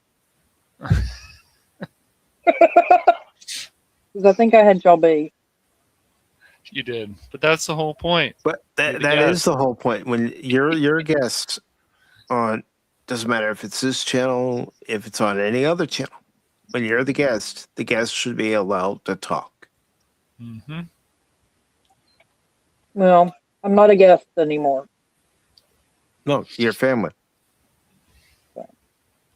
You're part of the Pacific414 family. Welcome to the family. As long as y'all don't ask me for my shoe size, we're great. Don't worry. I might need you to throw Cash out every now and then. Yeah, right. Eh. Throw Mike out every now and then. Well, just just give me a heads up ahead of time, and I don't mind coming back. Hey, I certainly will. Mm-hmm. And of course, again, like I said before, I want you to be able to come on so you can talk to Baron and get to know Baron. And just be careful. Just be careful. He gets a little wild, a little crazy. He's a little crazier than us, actually, especially about donuts. So. Well, I mean, I can talk about just about anything except Star Wars and Star Trek. And it would be mean of me to join a show that is primarily focused on either one of them because I'm going to be heckling y'all the entire time. Well, I would like to extend an invitation for when we Okay. have our Nuremberg watch party on February 11th at 6 p.m. Eastern. What is that? I'm trying to Nuremberg is remember what about that was. the Nuremberg trials at the end of World War II. For the Nazis, right? Yes. Okay. Okay, I can be there. All right. You're just going to have to remind me closer to time. I will. You know, my friend who is Beth, also known as Redneck Snob, keeps telling me I need to put shit in my calendar, but I don't. I like being just as surprised as everyone else when I don't show up for an appointment. It's like, no, I can still remember this. my Yeah. memory is rock solid. Yeah. It's like, you know, you get up, you go into the kitchen, and you're like, what the fuck did I come in here for? Yeah. It's like, oh, It's where like, the oh, heck are well, the I'm keys? in here. I might as well just get me something to drink while I'm in here. And then you go sit back down. Oh, shit. I went in there for something to eat. Yeah. Like, you know, when you get older and you walk in the bathroom, you can't walk in the bathroom and not use it. I mean, if you don't need to use it now, you're going to need to use it in a minute. You might as well make use of it while you're there. Yep. I mean, yeah. Getting It's old. like my sister, she'll laugh at me. She'll go, where are you going? I got to go back out to the car. Why? I left my phone in the car. See, I can honestly say I very rarely have ever forgot my phone anywhere. But I did show up to work before without shoes. It was at the truck stop, and my manager looks at me, looks at my feet, and now granted I was wearing flip flops. She's like, Nicole, where are your shoes? I look down and I'm like, oh fuck. I was like, I guess I'm gonna have to go home and get shoes. Yeah. Yeah. Yeah, that's not work footwear. It's like, come on, just let it slide this one time. Yeah, they wouldn't. 'Cause they're I know. gonna have to stick up their asses. But again, thank you for taking your time to join us this Wednesday evening. Of course, I want to thank everybody who stopped by for taking their time. Of course, I want to thank the GOAT. Thank you very much for stopping by. Bye, Billy. Bye, Billy. Trina, thank you very much. Bye, I also want to thank Betty Green. Thank you for stopping by. Pip Viper, Bye. thank you for Bye, stopping by. Bethany.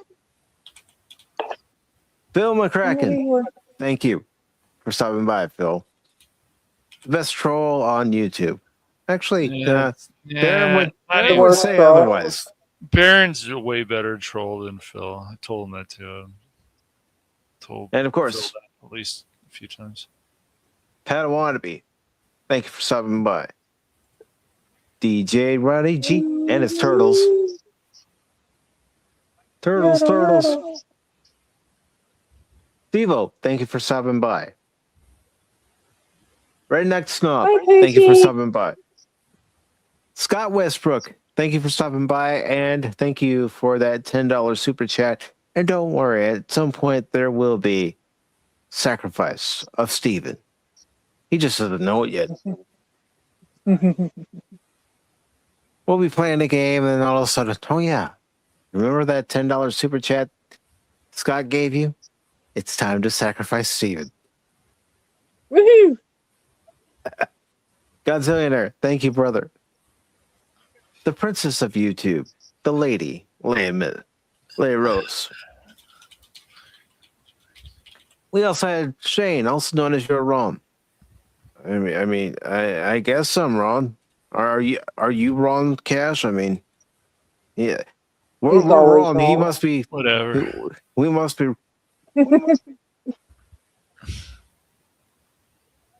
Also, I want to thank Glenn Schroeder for stopping by. I also want to thank the Guardian of the Void, Lady Mist, and her dragons for stopping by. So, Cash, what do you have coming up on the Phantom Hooligans? Although it should be Booligans. I love it when we call the Booligans. The Booligans, that's around Halloween, but It should be Booligans all year round. nah. Well, you know, Barrett and I have discussed this, and we think it should be Booligans all year round. No, Baron is wrong, so it's okay. No, he's not. Uh-huh. No, he's not. Yes. But anyways, what do you have coming He's up? always wrong about these things. He's too worried about donuts. So yeah, I'm gonna try tomorrow if everything goes well and set it up on the Rumble studio, and then if everything goes well, we should be ready for Friday to play some Evil West. If everything goes well, Mike. If things don't go well, I'm just gonna decide to probably do something else. I've told you, I will help you. I will help you. Calm down. No, it's Calm okay. It's just Cash. I haven't used Rumble Studio before, so yeah, I'm a little Cash. annoyed. Take it easy, man. I'm perfectly calm, dude. Calmer than you are. You just take it easy. Calmer than you are. That's right, Mike. Calmer than you are. No, but I just hope it doesn't go well. I just, I'm thinking ahead. So. And anything else? In the foot. But yeah, just still working on some stuff. When it's ready, it'll be ready. The convention thing is something I'm thinking about either doing a live stream of or a video of. I haven't decided yet. I might do just a live stream of it, like an hour and a half or something. As long as I get enough material. I should. There's new information, of course, now with conventions again, Mike. Yeah, they don't want AI art. Nope. And any newest thing. They've had sex trafficking at Comic-Con a few years. San Diego Comic-Con to be at You got the pandering. You've got the people who pay money for, and I think those are all for the tickets for the conventions, and then they're lectured by rich celebrities or whatever. Ridiculous. Yep. So, no. All right. So, anything else, Cash? Nope. Just hopefully everything goes well. If everything goes well Friday, it should. Then after we're finished with Evil West, we'll find another game to play. Yes. We've beaten a few together, so we have. Mm-hmm. I mean, Streets of Rage 4 was one of them that we beat together. River City Girls 2, we beat that together. Mm-hmm. Yep. We played Bro Force together, and we beat that too. We beat that. That ending was crazy. Yep. Yeah, it was. But as far as what's coming up on Pacific414 for YouTube and Rumble, all streams at 6 p.m. Eastern. Tomorrow, I'll be playing more Shinobi Art of Vengeance at 6 p.m. Eastern. Now, I am going to try something with Slobs, just like I do here with StreamYard, there is going to be a vertical feed of the stream, and there's also going to be a horizontal feed of the stream. So I'm just testing it for the first time to see how it works. I don't know if I'll continue it after tomorrow night, but it's an experiment. I'm always trying something different, and that's not going to change. And then after Thursday's stream, I won't have a stream Friday on the channel, obviously, because I'll be with Cash over on Phantom Hooligans. And Saturday, there will be no streams. And then Sunday on Pop Talk at 6 p.m. Eastern. I'm not really sure what we're talking about yet because I'm still looking through articles to see what stories are even worth talking about at this point. But it will be a stream where Stealth is optional and channel members will have the opportunity to come on to Pop Talk and join Cash and I. What date is that? That's going to be this Sunday, the 25th, and that's going to be for Stealth is optional members. Because the 28th is the anniversary of the challenge. if you're looking And for content. the 28th is next Wednesday. Well, we can definitely talk about that next Wednesday. I have no problem making I that a figured part it of the could be an show. interesting thing. Yeah. And we're not going to discuss how I can remember what date the Challenger exploded on. For some of us, Hellion, for some of us who grew up during that time, it's embedded in our brains. We'll never forget it. One of my kids' birthdays. But yes, for Sunday, I will definitely have something prepared for Sunday, and of course, we will definitely talk about the Challenger incident that happened some 40 years ago this coming Wednesday at some point. And yeah, Tuesday on the channel for YouTube and Rumble, I'll be playing more Half-Life, and I intend on finishing the game. I don't care how long it takes me. I'm going to finish it, despite all the doubters. I'm gonna finish it. Fuck the haters. That's how I look at it. So that is what's going to be coming up for right now on the channel. There's possibly going to be another Mass Effect stream for next Thursday, but I just got to do a few final touches on that before I actually make that stream public, as far as the description is concerned. But again, Hellion, thank you for being our guest. Really do appreciate it. And if you're not subscribed to Hellion, I'm going to put her link into the chat one more time. You could also find her links in the description on both YouTube and Rumble. So please, everybody, subscribe to her channel and let's watch her grow. And just Thank you. Mm-hmm. Just remember one key thing: have fun. Have fun doing it. Absolutely.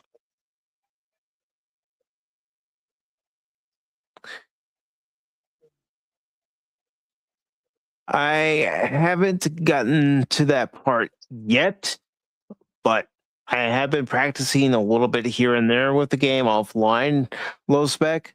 So I'm going to do what I can during Tuesday's stream to beat it. But everybody, thank you. Again, subscribe to Hellion, subscribe to Cash, also subscribe to Baron. His link is also there in this description down below on YouTube and Rumble. And also, for anybody over on Rumble, I need to look for a raid target at the moment. So if you are over on Rumble, let's see who's live at this time. Raided him the other day. Want to try to raid somebody different that I haven't raided yet. Let's see who else is live.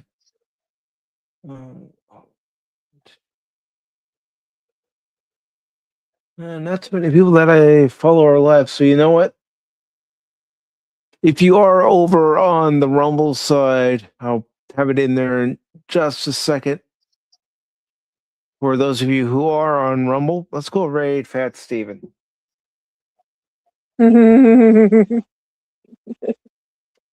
Let's go raid him. See what he's up to. I know he was playing Arc Raiders. He might be also playing some zombies and Call of Duty 7.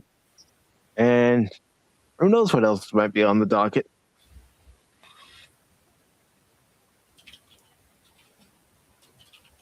All right. So I'm just making sure everybody's got that link. Let's see. All right. Should be there because I am checking Steven's channel and it does say that he's been rated. So everybody get over to Fat Stevens if you're over on Rumble and tell him that Pacific414 is rating the channel. And until then, everybody, remember two things on this channel. Don't ever give up on me in a game because just when you do, you might miss something. And I'm not just a baseball guy. I'm an all-around guy. Have a good night, everybody. Autobots, transform and roll out!